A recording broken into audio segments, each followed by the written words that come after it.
बिस्मिल्लाहिर्रहमानिर्रहीम। रब्बिश्रह ली सदरी व यस्सिर ली अमरी वहलुल उक़दतम मिन लिसानी यफ़क़हू क़ौली। बिस्मिल्लाहिर्रहमानिर्रहीम। अस्सलामु अलैकुम dear students, welcome in lecture number 50 of PMC national MDCAT 2021 biology preparation series के एक और लेक्चर के साथ आपके सामने। और गुज़िश्ता 2 लेक्चर से हम unit number 13 variation and genetics यानी इनहेरिटेंस को कवर कर रहे हैं। आज उसी सिलसिले का एक और लेक्चर, और इसमें हम आज जिन टॉपिक्स के बारे में डिस्कस करेंगे जो हमारे लर्निंग ऑब्जेक्टिव्स हैं according to PMC national MDCAT 2021 syllabus, तो उसमें हमने चीज़ें कवर करनी है। कंटिन्यूसली वेरिंग ट्रेड, अगरचे इस टॉपिक का डायरेक्टली जिक्र पीएमसी नेशनल एमडी के 2021 के सिलेबस में नहीं है, लेकिन अभी जो करंटली टेस्ट हो रहे हैं, जिन बच्चों के अब तक टेस्ट हो चुके हैं, उनसे फीडबैक ये मिला है कि यहाँ से भी कुछ क्वेश्चंस आए हैं, तो इस वजह से हमें इन टॉपिक्स को भी कवर करना है। तो कंटिन्यूसली वेरिंग ट्रेड्स के अंदर हम inheritance of wheat grain colour और inheritance of human skin colour की बात करेंगे। इसके अलावा एपिस्टेसिस का टॉपिक भी डायरेक्टली पीएमसी ने अपने सिलेबस में नहीं दिया, लेकिन यहाँ से भी चूंकि क्वेश्चंस अराइज हुए हैं, इस वजह से एपिस्टेसिस को भी हमें कवर करना है। और एपिस्टेसिस के सिलसिले में हम बॉम्बे फिनोटाइप और फिर इसके अलावा ये 2 और मोड ऑफ इनहेरिटेंस है जो फेडरल बोर्ड की बुक्स के अंदर गिवन है, जैसे कोड कलर ऑफ लैब्राडोर और इसके अलावा फ्लावर कलर ऑफ लेथायरस ओडोरेटस। तो इन दोनों को भी हम एज पार्ट ऑफ एपिस्टेसिस यहाँ पे कवर करेंगे।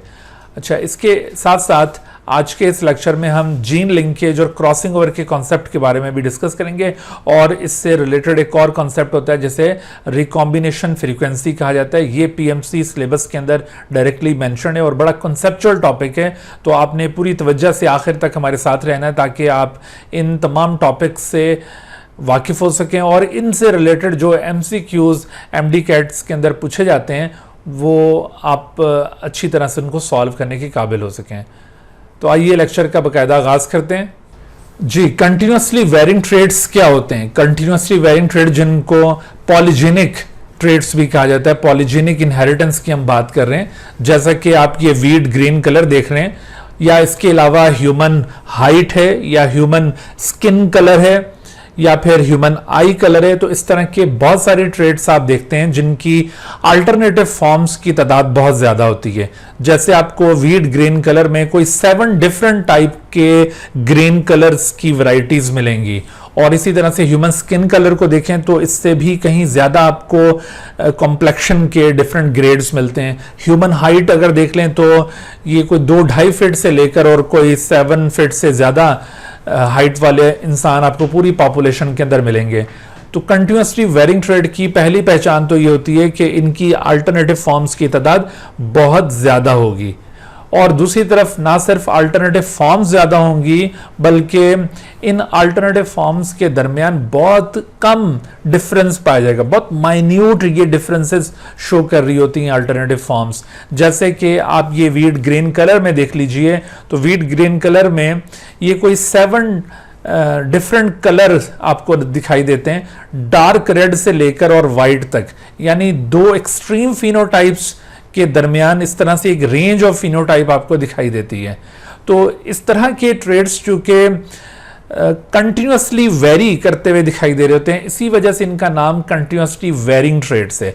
और इन ट्रेड्स के अंदर एक्चुअली होता क्या है कि किसी भी पर्टिकुलर चीज की क्वांटिटी या इंटेंसिटी से ये ट्रेड डिटरमिन हो रहा होता है। मिसाल के तौर पर व्हीट ग्रीन कलर की अगर हम बात करते हैं तो यहां पर कोई पिगमेंट है, अगर ये ज्यादा प्रोड्यूस होता है तो डार्क रेड, अगर थोड़ा सा कम प्रोड्यूस हो तो मॉडरेटली डार्क रेड, अगर ये थोड़ा और कम प्रोड्यूस हो तो रेड, और कम प्रोड्यूस हो तो लाइट रेड। आपने देखा कि जैसे जैसे इस पिगमेंट की क्वांटिटी कम होती जा रही है तो फिनोटाइप में ग्रेजुअली चेंज आ रहा है। बिल्कुल इसी तरह से ह्यूमन हाइट है या ह्यूमन इंटेलिजेंस है, तो इसके अंदर भी आप देखिए कि एक एक्सट्रीम से लेकर दूसरी एक्सट्रीम के दरमियान यूं थोड़े थोड़े डिफरेंस से आपको फिनोटाइप्स चेंज होती हुई नजर आएंगी। तो आपने याद रखना है कंटिन्यूसली वेरिंग ट्रेड्स के केस में नंबर 1 अल्टरनेटिव फॉर्म्स की तादाद बहुत ज्यादा होगी, दूसरा अल्टरनेटिव फॉर्म्स के दरमियान बहुत माइन्यूट डिफरेंसेस होंगे, और तीसरे यहां पर किसी पर्टिकुलर कंपाउंड की क्वांटिटी या इंटेंसिटी से ये ट्रेड डिटरमिन हो रहा होगा। इस वजह से ऐसे ट्रेड्स को क्वांटिटेटिव ट्रेड्स भी कहा जाता है। These are also called quantitative traits. तो ये जो क्वांटिटेटिव ट्रेड्स होते हैं ये किसी भी पर्टिकुलर कंपाउंड की क्वांटिटी या इंटेंसिटी से डिटरमिन हो रहे होते हैं। ऑन द अदर हैंड, आपने जो इससे पहले ट्रेड्स पढ़े थे वो डिसकंटिन्यूअसली वेरिंग ट्रेड्स हैं। जैसे मिसाल के तौर पर टंग रोलिंग एबिलिटी है, कुछ लोग रोलर्स कहलाते हैं, अपनी टंग को यूं रोल कर सकते हैं, और कुछ नॉन रोलर्स कहलाते हैं। ये हमारी ईयर लोब है, कुछ की फ्री होती है, कुछ की अटैच होती है। या फिर मेंडल ने जितने भी ट्रेड्स पी प्लांट के अंदर स्टडी किए थे, तो ये सभी ऐसे ट्रेड्स हैं जिनकी अल्टरनेटिव फॉर्म्स की तादाद बहुत महदूद है। जैसे इवन आपने एबीओ ब्लड ग्रुप सिस्टम पढ़ा, वो भी इसी तरह का डिसकंटिन्यूअसली वेरिंग ट्रेड है। तो डिसकंटिन्यूअसली वेरिंग ट्रेड में अल्टरनेटिव फॉर्म्स की तादाद कम होगी, वहां पर माइन्यूट डिफरेंसेस नहीं बल्कि क्लियर कट डिफरेंसेस होंगे।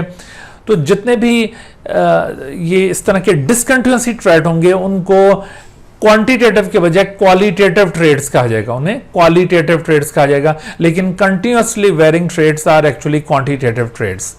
तो यहां पर आपसे ये जो अल्टरनेटिव टर्म्स आपसे शेयर की हैं इनको याद रखना है आपने कि continuously varying traits are also known as polygenic या फिर क्वांटिटेटिव, और फिर इसी तरह से वो जो डिसकंटिन्यूअसली वेरिंग ट्रेड है और जो इनकी प्रॉपर्टीज आपको बताई हैं उनको भी आपने माइंड रखना है, इनके ऊपर क्वेश्चन आ सकते हैं।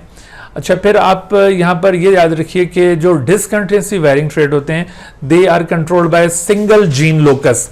उस सिंगल जीन लोकस के ऊपर या तो कोई 2 अलीज उस ट्रेड को कंट्रोल कर रही होंगी या फिर मल्टीपल अलीज उस ट्रेड को कंट्रोल कर रही होंगी। लेकिन ये जो क्वांटिटेटिव ट्रेड्स होते हैं या continuously varying traits, they are not controlled by single gene locus. यहां पर usually more than 1 gene loci are involve. इसी वजह से इनका नाम पॉलीजेनिक ट्रेड भी है।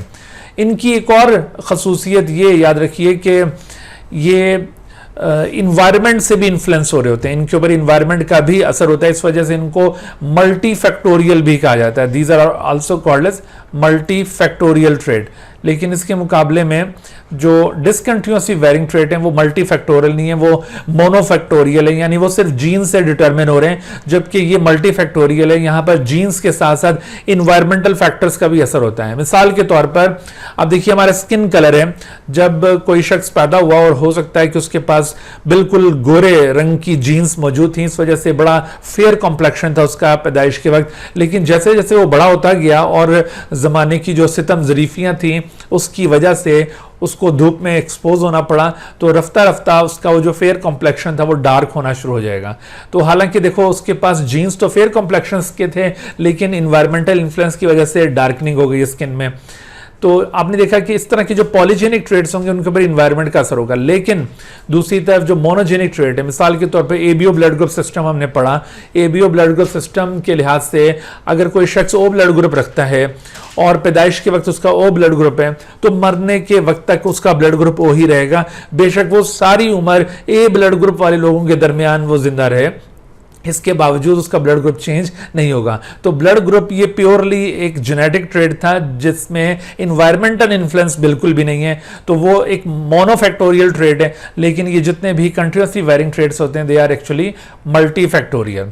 तो मैं आपको बता रहा था कि ये मल्टीफैक्टोरियल ट्रेड चूंकि मोर देन 1 जीन लोसाई से कंट्रोल हो रहे हैं, इस वजह से इनको पॉलीजेनिक कहा जाता है। और इन ट्रेड्स का मोड ऑफ एक्सप्रेशन इस तरह से होता है कि वो जितनी भी पॉलीजीन्स कंट्रोल कर रही होंगी तो हर जीन लोकस के ऊपर 2 तरह के अलील्स होंगे। एक अलील वो जो कि उस ट्रेड को एनहांस करते हैं, दूसरे अलीज वो जो उस ट्रेड को डिम करते हैं। अब अगर ट्रेड को एनहांस करने वाले अलीज की तादाद ज्यादा हो जाएगी तो ऐसी सूरत में ट्रेड ज्यादा विगोरस हो जाएगा, और अगर ट्रेड को डिम करने वाले अलीज की तादाद ज्यादा हो जाएगी तो ट्रेड यूं इस तरह से डिमिनिश होना शुरू हो जाएगा। मिसाल के तौर पर यहां अगर हम वीट ग्रेन कलर की बात करें तो यहां पर हमें नजर आता है कि वीट ग्रेन कलर में ये 2 extreme varieties, dark red green colour और दूसरा वाइट ग्रीन कलर, अगर हम ये होमोजाइगस स्टेट में इन दोनों वैरायटीज को लें, ये डार्क रेड ग्रेन प्लांट जो कि ट्रू ब्रीड है, अपॉन सेल्फ फर्टिलाइजेशन ये सारे अपने जैसे इंडिविजुअल पैदा करते हैं, और वाइट ग्रीन प्लांट ये अपॉन सेल्फ फर्टिलाइजेशन सारे अपने जैसे पैदा करते हैं। लेकिन जब इनको क्रॉस फर्टिलाइज किया जाए, जैसा कि निल्सन एली ने ये स्टडी किया था, ठीक है, ये जो inheritance of wheat grain colour है, first time it was reported by the Nilsson Ehle. उसने जब इस तरह से ये क्रॉस परफॉर्म किया तो इस क्रॉस के दौरान उसने ये देखा कि F1 जनरेशन के अंदर light red green plant appear हुए हैं, ठीक है। डार्क रेड को वाइट ग्रीन वैरायटी के साथ क्रॉस करने पर लाइट रेड का पैदा होना ये इस बात की तरफ इंडिकेट कर रहा है कि शायद ये कोई इनकम्प्लीट डोमिनेंस है। तो बिल्कुल ऐसा ही निल्सन एली ने भी अज्यूम किया था कि शायद ये कोई इनकम्प्लीट डोमिनेंस है। लेकिन अगर ये इनकम्प्लीट डोमिनेंस हो तो फिर इस लाइट रेड को जब हम सेल्फ फर्टिलाइज करें तो यहां पर फिर आगे 1:2:1 में ये डार्क रेड आना चाहिए, साथ ये लाइट रेड भी आए और साथ ये वाइट भी आए। लेकिन ऐसा ना हुआ। जब उसने इनको सेल्फ फर्टिलाइज किया तो सेल्फ फर्टिलाइज करने पर 7 डिफरेंट कलर्स की वैरायटीज यहां पर डेवलप हुई, और वो 7 डिफरेंट कलर्स अभी आपको मैंने शेयर किया था कि वो 7 डिफरेंट कलर्स कौन से हैं। उन 7 डिफरेंट कलर्स में डार्क रेड, एक moderately dark red, red, light red, pink, light pink और वाइट, ये 7 डिफरेंट कलर्स की वैरायटीज उसके पास F2 जनरेशन के अंदर हासिल हुई।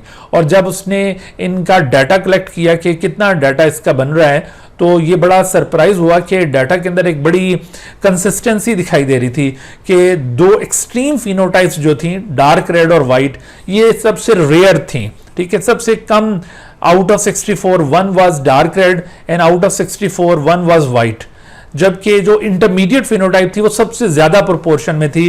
मिसाल के तौर पर जैसे ये लाइट रेड इंटरमीडिएट फिनोटाइप थी तो सबसे ज्यादा नंबर इनका था 20 आउट ऑफ 64, और इसी तरह से आप देखिए moderately dark red 6 out of 64, red out of 60, red 15 out of 64 और पिंक 15 आउट ऑफ 64, और फिर यानी ये रेशो बना 1:6:15:20:15:6:1, ये रेशो उसके पास अपीयर हुआ।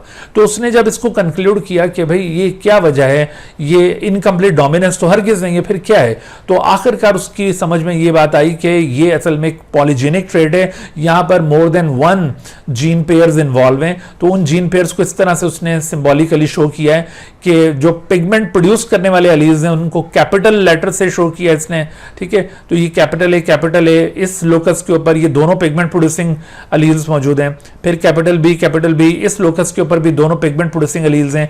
कैपिटल सी, इस लोकस के ऊपर भी दोनों पिगमेंट प्रोड्यूसिंग एलील्स हैं। तो जब ये 1 2 3 4 5 6 6 के 6 पिगमेंट प्रोड्यूसिंग एलील्स होंगे तो ऐसी सूरत में यहां पर डार्क रेड कलर डेवलप हो जाएगा। और दूसरी तरफ अगर ये तीनों लोसाई के ऊपर अगर नॉन पिगमेंट प्रोड्यूसिंग एलील्स हो, नॉन पिगमेंट प्रोड्यूसिंग एलील्स को स्मॉल केस लेटर से शो किया जा रहा है, तो अगर स्मॉल ए, स्मॉल बी और स्मॉल सी, तो कोई भी यहां पर पिगमेंट प्रोड्यूसिंग एलील नहीं है तो पिगमेंट बिल्कुल प्रोड्यूस नहीं होगा और कलर व्हाइट हो जाएगा। और इसी तरह से जब इनको क्रॉस फर्टिलाइज किया जाता है, इसका ये गैमेट और इसका ये गैमेट हासिल होगा और इनकी फर्टिलाइजेशन से जो F1 इंडिविजुअल पैदा होगा उसमें आप देखिए 1 2 और 3 ये पिगमेंट प्रोड्यूसिंग एलील्स हैं और 1 2 और 3 नॉन पिगमेंट प्रोड्यूसिंग एलील हैं। यानी अब दोनों एलील्स बराबर हो गए तो intermediate quantity of pigment will be produce, लिहाजा इसका जो ग्रीन कलर है वो दोनों पेरेंटल फिनोटाइप्स के दरमियान का कलर बन जाएगा। सही, तो आपने देखा कि यहां पर जो इनहेरिटेंस हो रही है वो किस तरह से हो रही है कि जब 6 के 6 पिगमेंट प्रोड्यूसिंग एलील्स थे तो ऐसी सूरत में डार्क रेड, जब 0 पिगमेंट प्रोड्यूसिंग एलील था तो फिर वाइट, और जब 3 पिगमेंट प्रोड्यूसिंग एलील्स हो गए तो फिर ये लाइट रेड। बिल्कुल इसी तरह से आप देखिए कि अगर ये 6 पिगमेंट एलील्स हैं तो dark red, white 0 pigment allele के साथ होगा और लाइट रेड 3 पिगमेंट एलील्स के साथ होगा। लेकिन अगर 5 पिगमेंट एलील्स किसी के अंदर मौजूद हो तो फिर ये मॉडरेटली डार्क रेड, 4 हो तो फिर रेड, 2 हो तो पिंक और 1 के साथ ये लाइट पिंक। यानी जैसे जैसे पिगमेंट प्रोड्यूसिंग एलील्स की तादाद कम होती चली जाएगी तो इसका कलर डिम होता चला जाएगा और आखिरकार ये वाइट पर पहुंच जाएगा।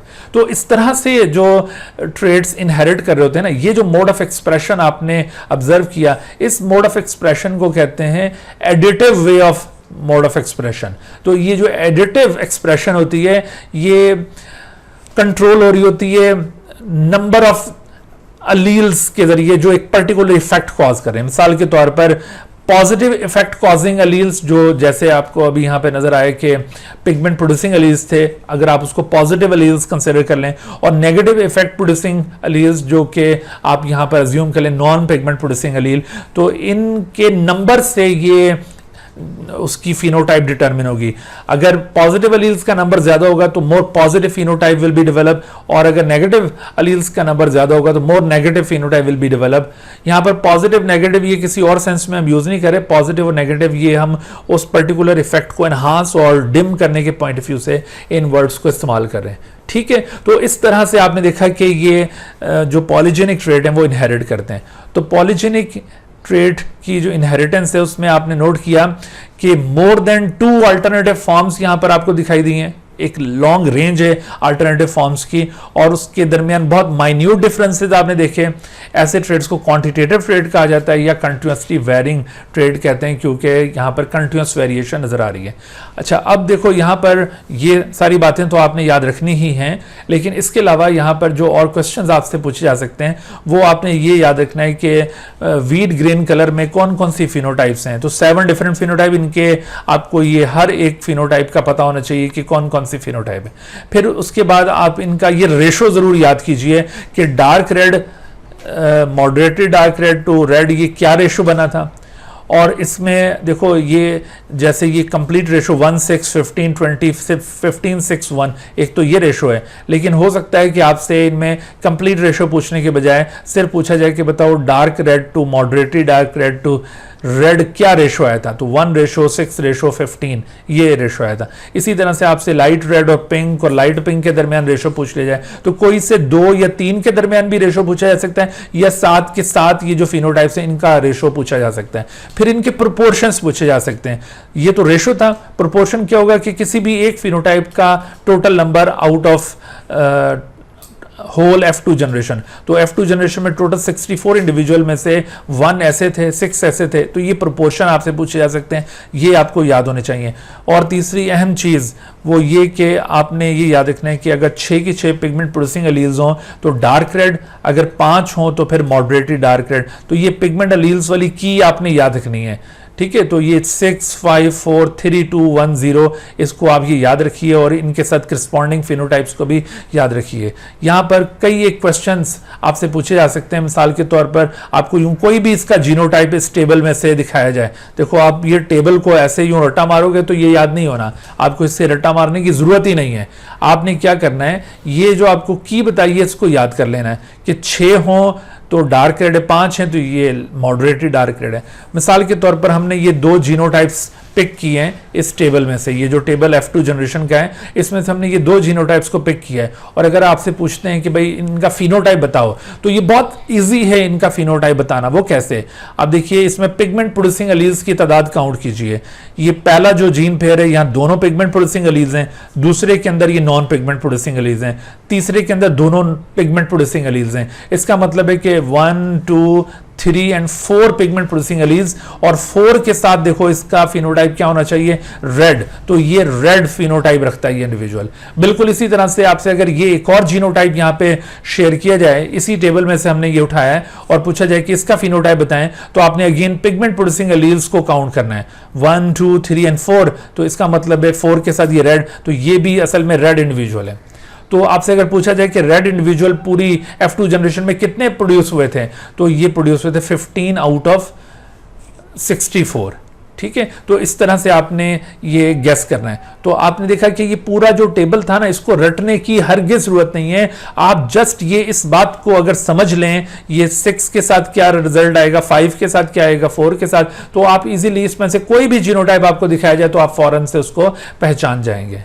अच्छा, दूसरा यहाँ पर एहतियातन आप ये ऐसा कीजिए कि सम टाइम प्रोपोर्शन में फ्रैक्शन की बजाय यू परसेंटेज दी हुई होती है, तो आप पहले से ना इनकी परसेंटेज कैलकुलेट कर लें। 1 आउट ऑफ 64 ये कितने परसेंट बनता है, 6 आउट ऑफ 64 कितने परसेंट बनता है, ये इनकी परसेंटेजेस पहले से कैलकुलेट करके इनको याद रखिए कि कहीं ऐसा कोई क्वेश्चन ना आ जाए कि जिसमें जो ऑप्शंस हों उसमें फ्रैक्शन की बजाय परसेंटेजेस के अंदर आंसर्स गिवन हो। तो आप अगर हर एक की परसेंटेज उस वक्त कैलकुलेट करेंगे तो टाइम बहुत लगेगा। आप पहले से ये परसेंटेजेस कैलकुलेट करके अपने माइंड में प्रिजर्व कर लीजिए। ठीक है जी।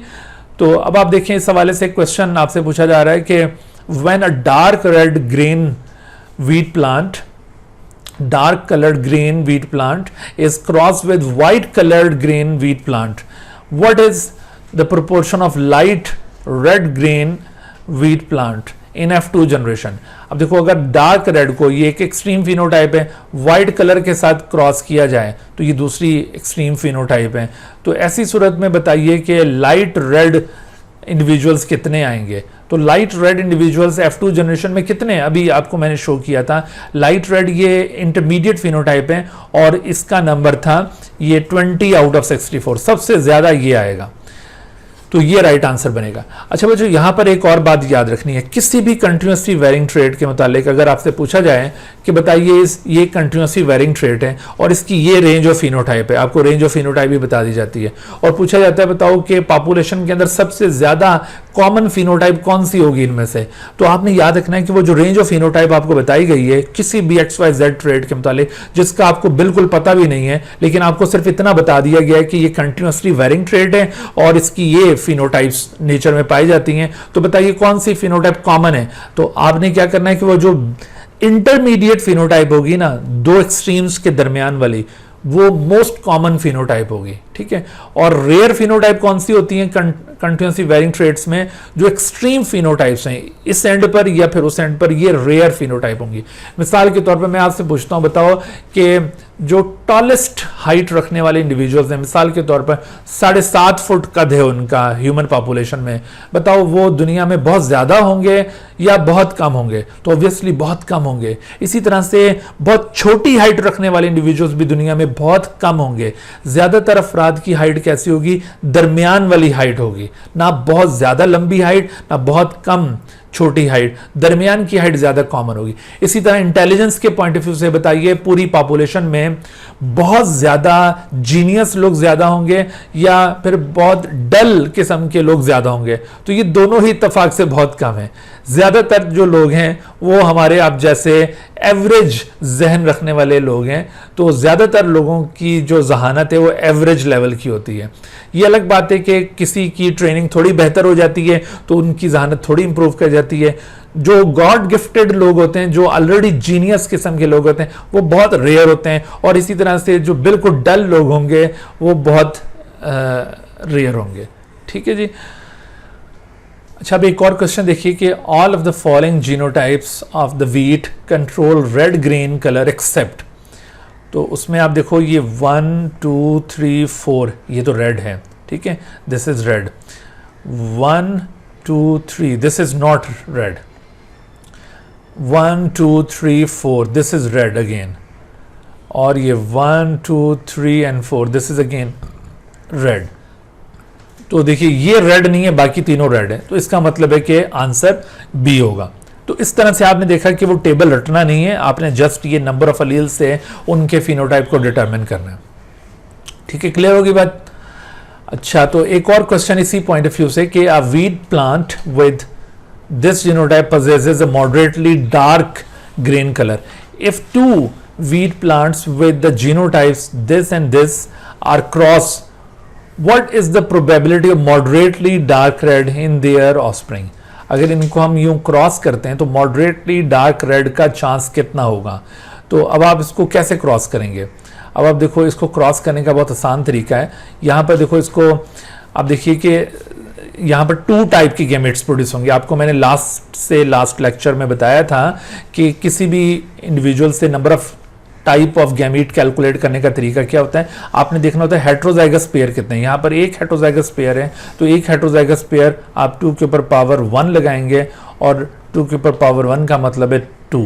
तो 2 टाइप के गैमेट यहाँ से और 2 टाइप के गैमेट यहाँ से। देखो ये जीनोटाइप है आपके पास, capital A, capital B, capital C, small C, और दूसरी जीनोटाइप आप देख रहे हैं कैपिटल ए, स्मॉल ए, और कैपिटल बी और कैपिटल सी।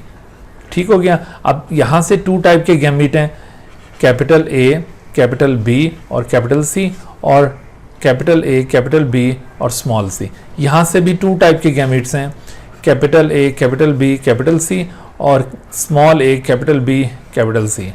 अब आप देखिए कि मॉडरेटली डार्क रेड, अगर ये इसके साथ फर्टिलाइज करता है तो ऐसी सूरत में मॉडरेटली डार्क रेड कोई नहीं आना, सही है, क्योंकि 6 आ जाएंगे ना पिगमेंट प्रोड्यूसिंग एलील। अगर ये इसके साथ फर्टिलाइज करता है तो ऐसी सूरत में 1 2 and 3 4 5 ये मॉडरेटली डार्क रेड, ये मॉडरेटली डार्क रेड अपीयर होगा। अच्छा, अगर इसकी फर्टिलाइजेशन इसके साथ होती है तो ऐसी सूरत में moderately dark red is possible, moderately dark red यहां पर भी पॉसिबल है, क्योंकि 3 यहां से पिगमेंट एलील्स और 2 यहां से मिलेंगी। अच्छा, अगर ये इसके साथ फर्टिलाइज करता है तो ऐसी सूरत में पिगमेंट एलील्स की तादाद 4 हो जाएगी, ये नहीं। इसका मतलब 4 में से ये 2, तो 50% should be the right answer. इस तरह से आप इसको कैलकुलेट करेंगे। देखो यहां पर भी आपको कोई रट्टे मारने की जरूरत नहीं है।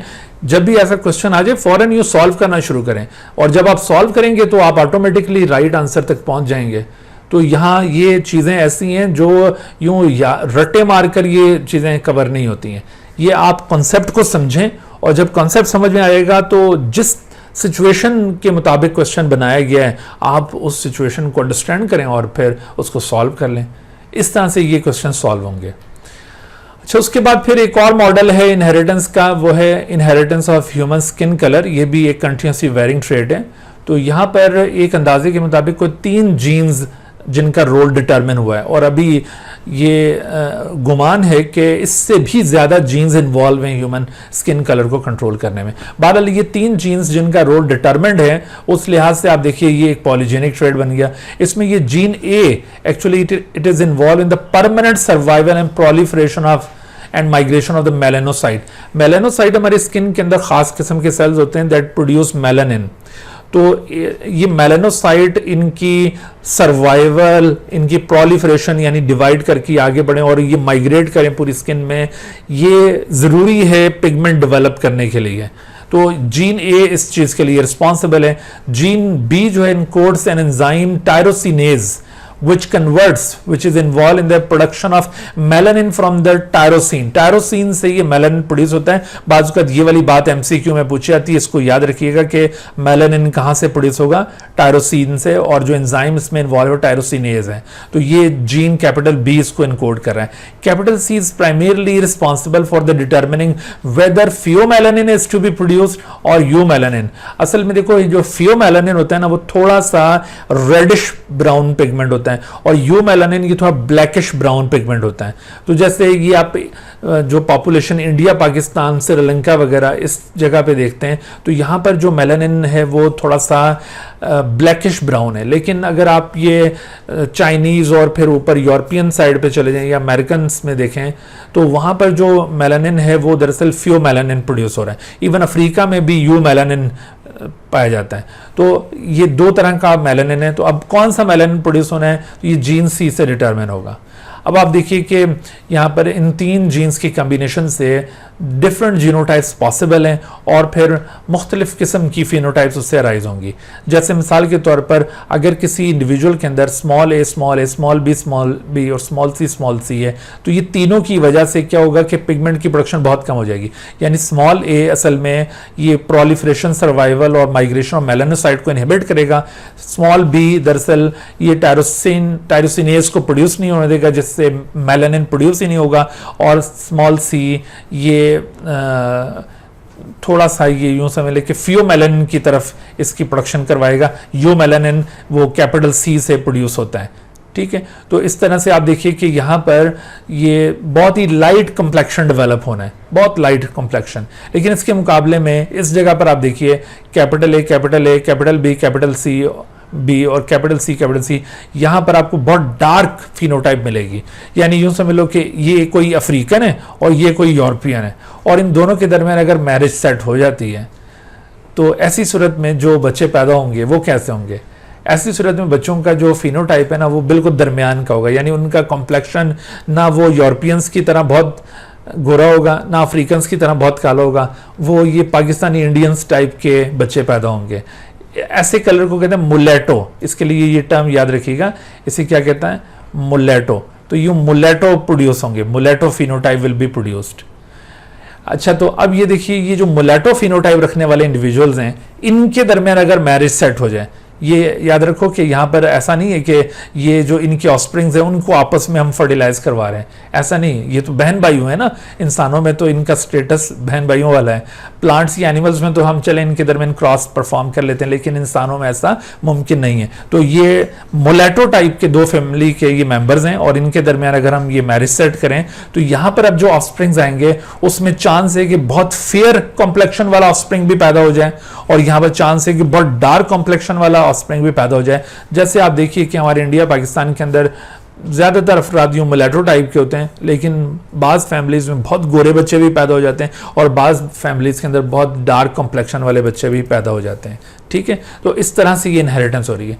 यहाँ पर भी अब आप देखिए पूरी दुनिया में ज़्यादातर अफराद कौन से होंगे, मुलेटो टाइप के होंगे या फिर बहुत फेयर कॉम्प्लेक्शन वाले या बहुत डार्क कॉम्प्लेक्शन वाले।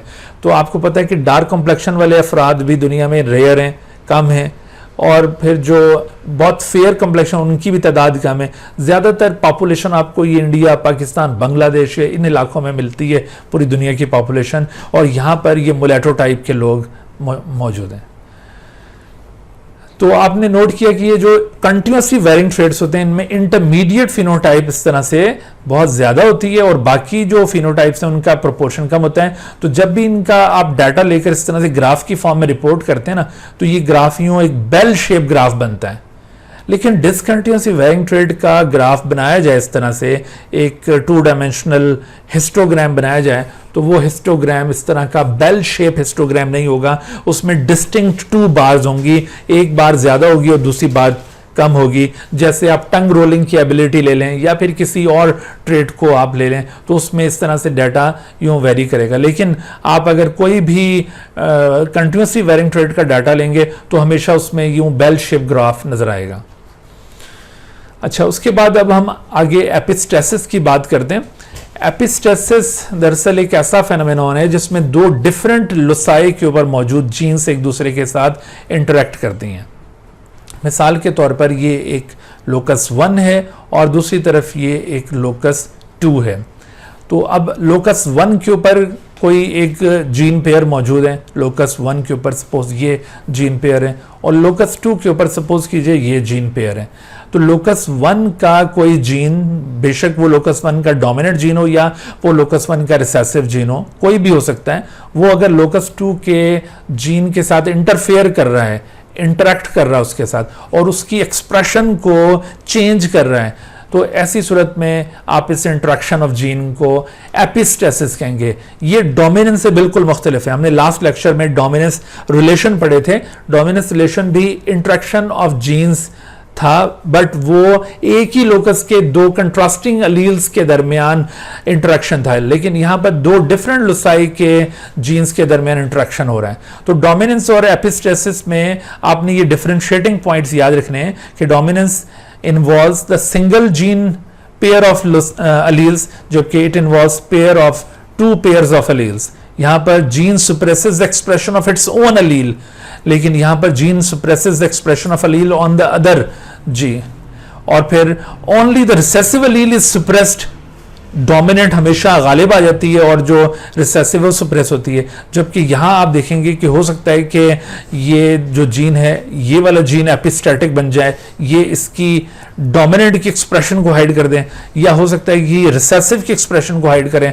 तो यानी हाइड होने वाला जीन कोई डोमिनेंट भी हो सकता है, रिसेसिव भी हो सकता है, और effect is only due to dominant. यहाँ पर डोमिनेंस में जो डोमिनेंट जीन होता है वही रिसेसिव की एक्सप्रेशन को हाइड करता है, जबकि यहाँ पर जैसे मैंने कहा कि इस लोकस का ये डोमिनेंट जीन भी एपिस्टैटिक बन सकता है या इवन ये रिसेसिव जीन भी एपिस्टैटिक के तौर पर एक्ट कर सकता है। सो ये आपने इन दोनों के दरमियान डिफरेंशिएटिंग पॉइंट्स याद रखने हैं। यहाँ पर हम एग्जाम्पल्स लेते हैं। एपिस्टेसिस की एक एग्जाम्पल जो कि पंजाब और सिंध की बुक्स के अंदर गिवन है वो है Bombay phenotype. Bombay phenotype actually क्या है? बॉम्बे फिनोटाइप ये एक अल्टर्ड ब्लड ग्रुप फिनोटाइप है। This is an Altered blood group phenotype.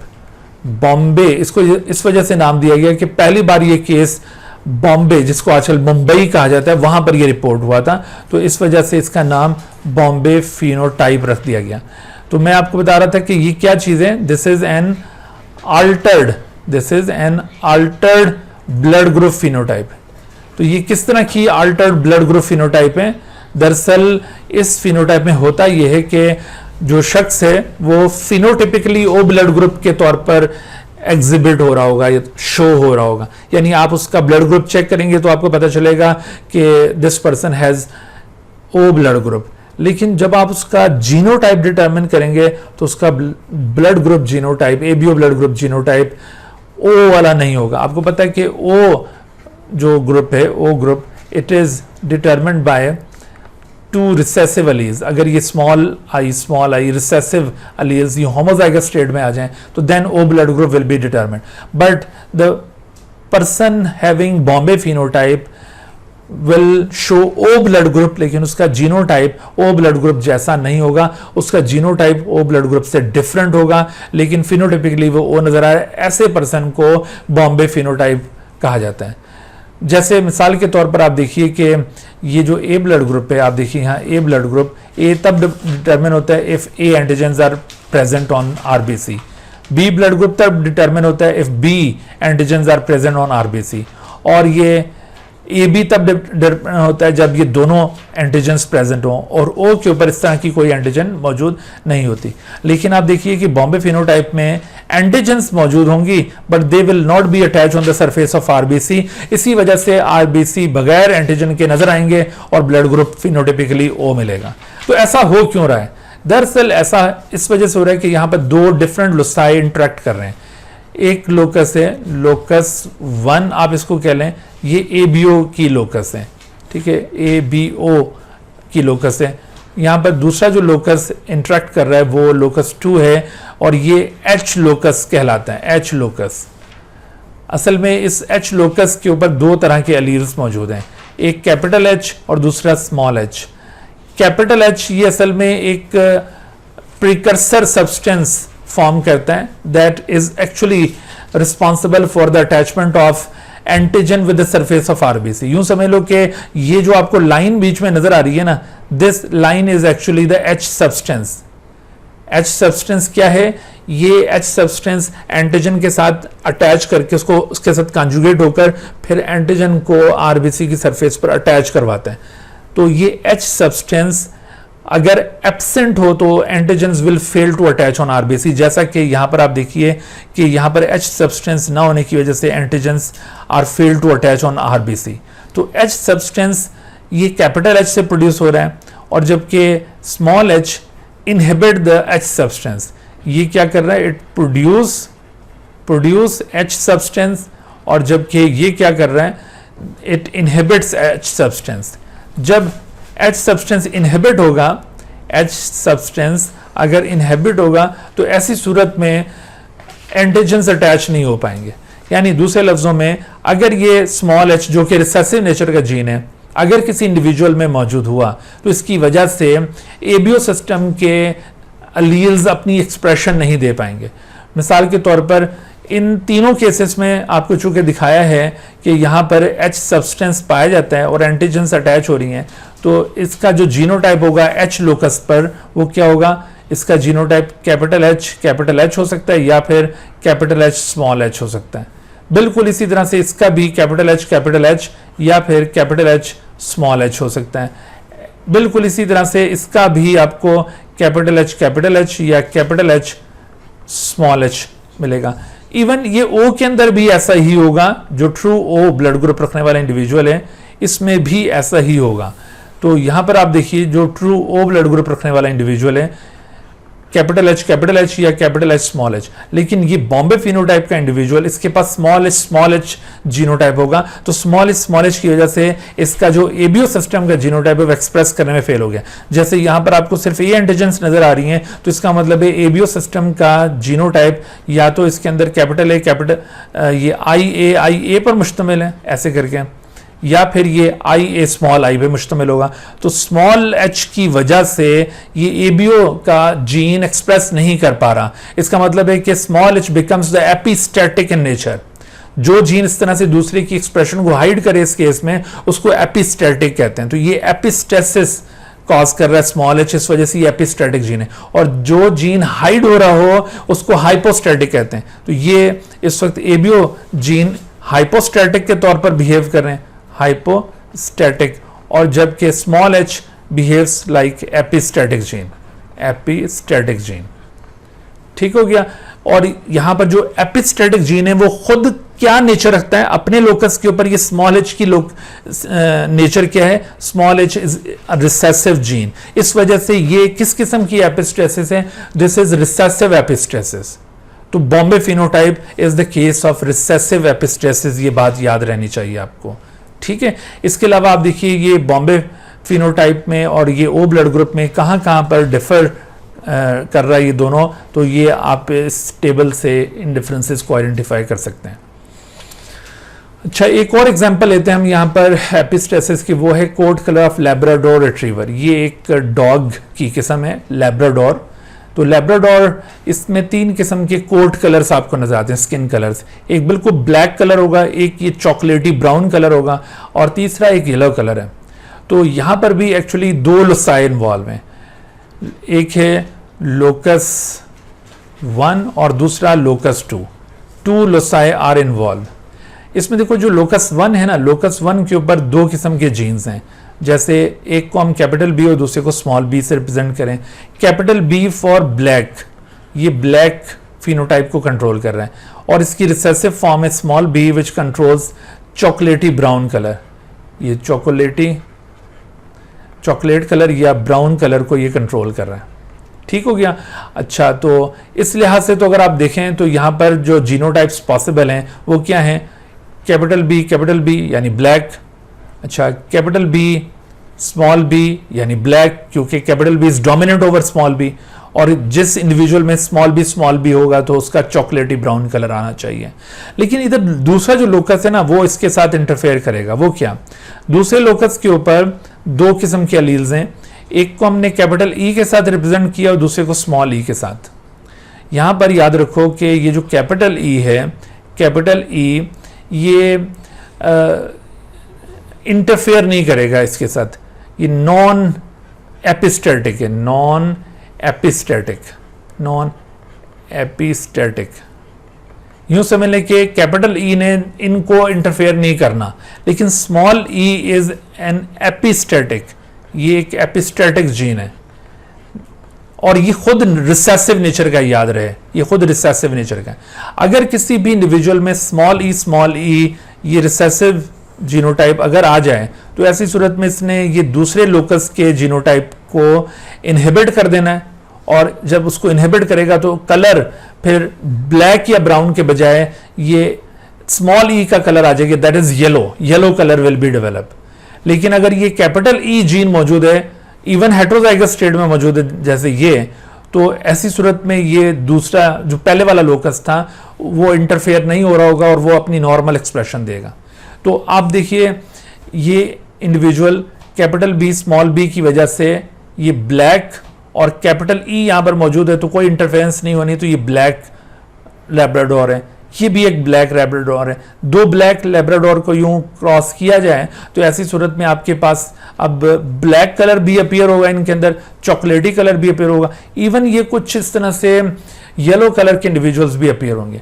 तो ये आपने याद रखना है सिचुएशन को। अगर 2 हेट्रोजाइगस स्टेट में ब्लैक लैब्राडोर्स को क्रॉस फर्टिलाइज किया जाए तो ऐसी सूरत में जो रिजल्ट आएगा वो क्या आएगा, तो 9-3-4 रिजल्ट आएगा। 9 इसमें ब्लैक, 3 चॉकलेटी ब्राउन कलर और 4 इसमें येलो कलर के इंडिविजुअल्स पैदा होंगे। यहां पर देखो आपसे ना कोई भी इसका जीनोटाइप दिखा के पूछा जा सकता है इसका फिनोटाइप क्या है, तो आपने बस ये याद रखना है कि अगर स्मॉल ई आ गया तो फिर इधर जो कुछ भी हो येलो कलर ही आना है, लेकिन स्मॉल ई नहीं है तो फिर आपने इसको इग्नोर कर देना है। अगर एक भी कैपिटल ई है तो आप इस लोकस को इग्नोर कर दें, फिर ये जो पहले वाला लोकस है उसके ऊपर जो भी चीज बनी होगी उससे कलर डिटरमिन होगा। कैपिटल बी है तो ब्लैक, कैपिटल बी से भी ब्लैक, स्मॉल बी से ब्राउन। तो यूं कोई भी जीनोटाइप आपको इसका दिखा के उसका फिनोटाइप पूछा जा सकता है। ठीक है, जैसे मिसाल के तौर पर आपसे ये सवाल पूछा जा रहा है कि all of the following genotypes of Labrador retriever have same phenotype except, तो आप देखो कि यहाँ कैपिटल, यहाँ पर देखो इत्तेफाक से जो सिंबल यूज किया है ना हमने वो कैपिटल ई की जगह इसको हमने कैपिटल ई को कैपिटल वाई से रिप्लेस कर दिया यहाँ पे, और इसी तरह से स्मॉल ई को स्मॉल वाई से रिप्लेस कर दिया। तो ये परेशान होने की जरूरत नहीं है, इसमें एक लोकस वो कलर को डिटरमिन कर रहा है, ब्लैक या ब्राउन को, और दूसरा लोकस ये वो एपिस्टैटिक इन नेचर है। तो उसमें आप देखिए कि यहाँ पर कैपिटल वाई तो there will be no epistasis, यानी कलर कैसा डेवलप होना है, ब्लैक। अच्छा, क्योंकि ब्लैक ही इसकी वजह से डेवलप होगा। फिर इसी तरह से आप देखिए यहाँ कैपिटल वाई आ गया, इसका मतलब इसने कोई इंटरफेरेंस नहीं कॉज करनी, तो again black colour will be develop. यहाँ भी कैपिटल वाई तो black colour will be develop. लेकिन ये स्मॉल वाई की वजह से ये एक्सप्रेस नहीं करेगा तो येलो कलर आ जाएगा। तो आपने देखा कि all the following genotypes of Labrador have same phenotype except, तो एक्सेप्ट ये D is the right answer. अब एक और एग्जांपल हम लेते हैं एपिस्टेसिस की, और वो है flower colour of sweet pea. ये भी फेडरल बोर्ड की बुक में एग्जांपल गिवन है। स्वीट पी लेथायरस ओडोरेटस, मैंने आपको लास्ट लेक्चर्स में भी बताया था कि मेंडल ने जिस पी प्लांट पे काम किया था वो स्वीट पी नहीं, वो गार्डन पी था, उसका नाम है पाइजम सैटिवा। जबकि यहाँ पर हम बात कर रहे हैं स्वीट पी की, और ये है लेथायरस ओडोरेटस। यहाँ पर जो फ्लावर कलर है ना वो एपिस्टेसिस की एक एग्जांपल है। गार्डन पी के अंदर flower colour is not an example of epistasis, keep in your mind, वो एक सिंपल मेंडेलियन ट्रेड है, but this is not a simple Mendelian trade. यहाँ पर आपको थोड़ा सा गड़बड़ दिखाई देगी। यहाँ पर होता क्या है कि जैसे मिसाल के तौर पर इधर भी दो लोसाई इन्वॉल्व हैं। इसमें जो एक लोकस है ना अलील ए, ये क्या करता है, ये कलरलेस प्रिकर्सर कंपाउंड को चेंज करता है into another colourless precursor to compound. यानी इसमें एक अलील से एक एंजाइम प्रोड्यूस हो रहा है, अलील ए जो लोकस 1 की अलील है, लोकस 1 की allele, it produces an enzyme which converts a precursor compound into another precursor compound।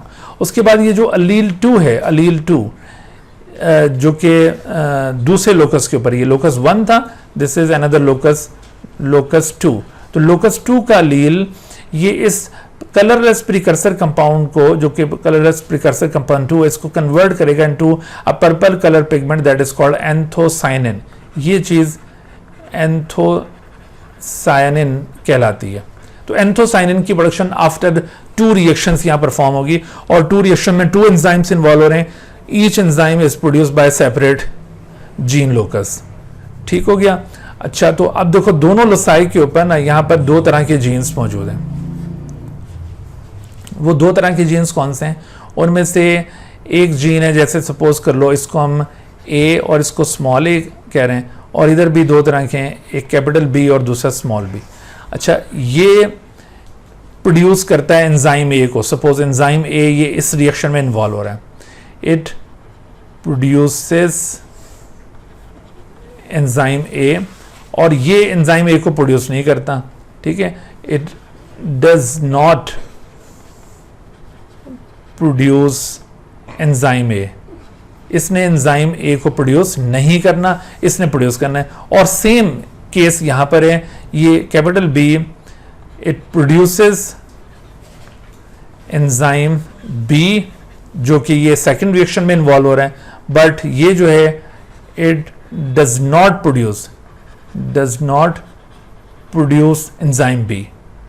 तो अब आपने देखा कि यहां पर ये जो पहला लोकस है कैपिटल ए, इसका मतलब है कि एंजाइम की प्रोडक्शन होगी, और दूसरे वाले लोकस पे आप देखिए स्मॉल बी, ये दूसरा एंजाइम प्रोड्यूस नहीं होगा। जब पहला एंजाइम प्रोड्यूस हो रहा है और ये कलरलेस प्रिकर्सर 2 बन रहा है, लेकिन दूसरा एंजाइम इसके अंदर प्रोड्यूस नहीं हो रहा, तो ऐसी सूरत में एंथोसायनिन नहीं बनेगा और कलर कैसा हो जाएगा, व्हाइट। यहां पर आप देखो पहला लोकस यानी प्रिकर्सर 2 ही नहीं बन पाएगा, तो बेशक सेकंड एंजाइम मौजूद हो तो फिर एंथोसायनिन नहीं बना, क्योंकि एंथोसायनिन ने तो इस कंपाउंड से प्रोड्यूस होना है। जब यही इधर प्रोड्यूस नहीं हो रहा तो ऐसी सूरत में एंथोसायनिन नहीं बनेगा, इसका भी कलर व्हाइट हो जाएगा। तो अब देखो इस जीनोटाइप के साथ भी व्हाइट, इसके साथ भी व्हाइट। पर्पल कब होगा? पर्पल कलर तब होना है जब दोनों लोसाई के ऊपर एक एक डोमिनेंट जीन आ जाए। जैसे आप इसकी गैमेट को और इसकी गैमेट को फर्टिलाइज करें तो यहां पर जो ऑफस्प्रिंग आएंगे वो सारे पर्पल होंगे, क्योंकि यहां पर जो ऑफस्प्रिंग आएंगे वो डबल हेटेरोजाइगस ऑफस्प्रिंग होंगे। इस लोकस के ऊपर भी ये कैपिटल ए मौजूद है जो एंजाइम ए को प्रोड्यूस करवाएगा, और इस लोकस पर कैपिटल बी मौजूद है जो एंजाइम बी को प्रोड्यूस करवाएगा, तो पर्पल कलर डेवलप हो जाएगा। तो पर्पल कलर की डेवलपमेंट के लिए दोनों लोसाई के ऊपर एक एक डोमिनेंट जीन का होना जरूरी है। 2 भी हो जाए तो कोई मसला नहीं है, तब भी ये फिनोटाइप डेवलप होगी। कम से कम एक एक डोमिनेंट जीन का होना जरूरी है। तो इसी वजह से इसको देखो, इसमें दोनों जो लसाई ना वो एक दूसरे के ऊपर इफेक्ट कॉज करेंगे। यानी यहां पर यूं समझ लो कि अगर इधर ये स्मॉल बी आ गया तो इसने इसको एक्सप्रेस नहीं होने दिया एक किस्म का, और इधर अगर ये स्मॉल ए आ गया तो इसने इसको एक्सप्रेस नहीं होने दिया। तो आपने देखा कि दोनों लसाई एक दूसरे को इंटरेक्ट कर रहे हैं, तो इस वजह से इसको डुप्लीकेट रिसेसिव एपिस्टेसिस कहते हैं, क्योंकि दोनों में जो रिसेसिव जीन है वो एपिस्टेटिक इन नेचर है। तो ये केस है डुप्लीकेट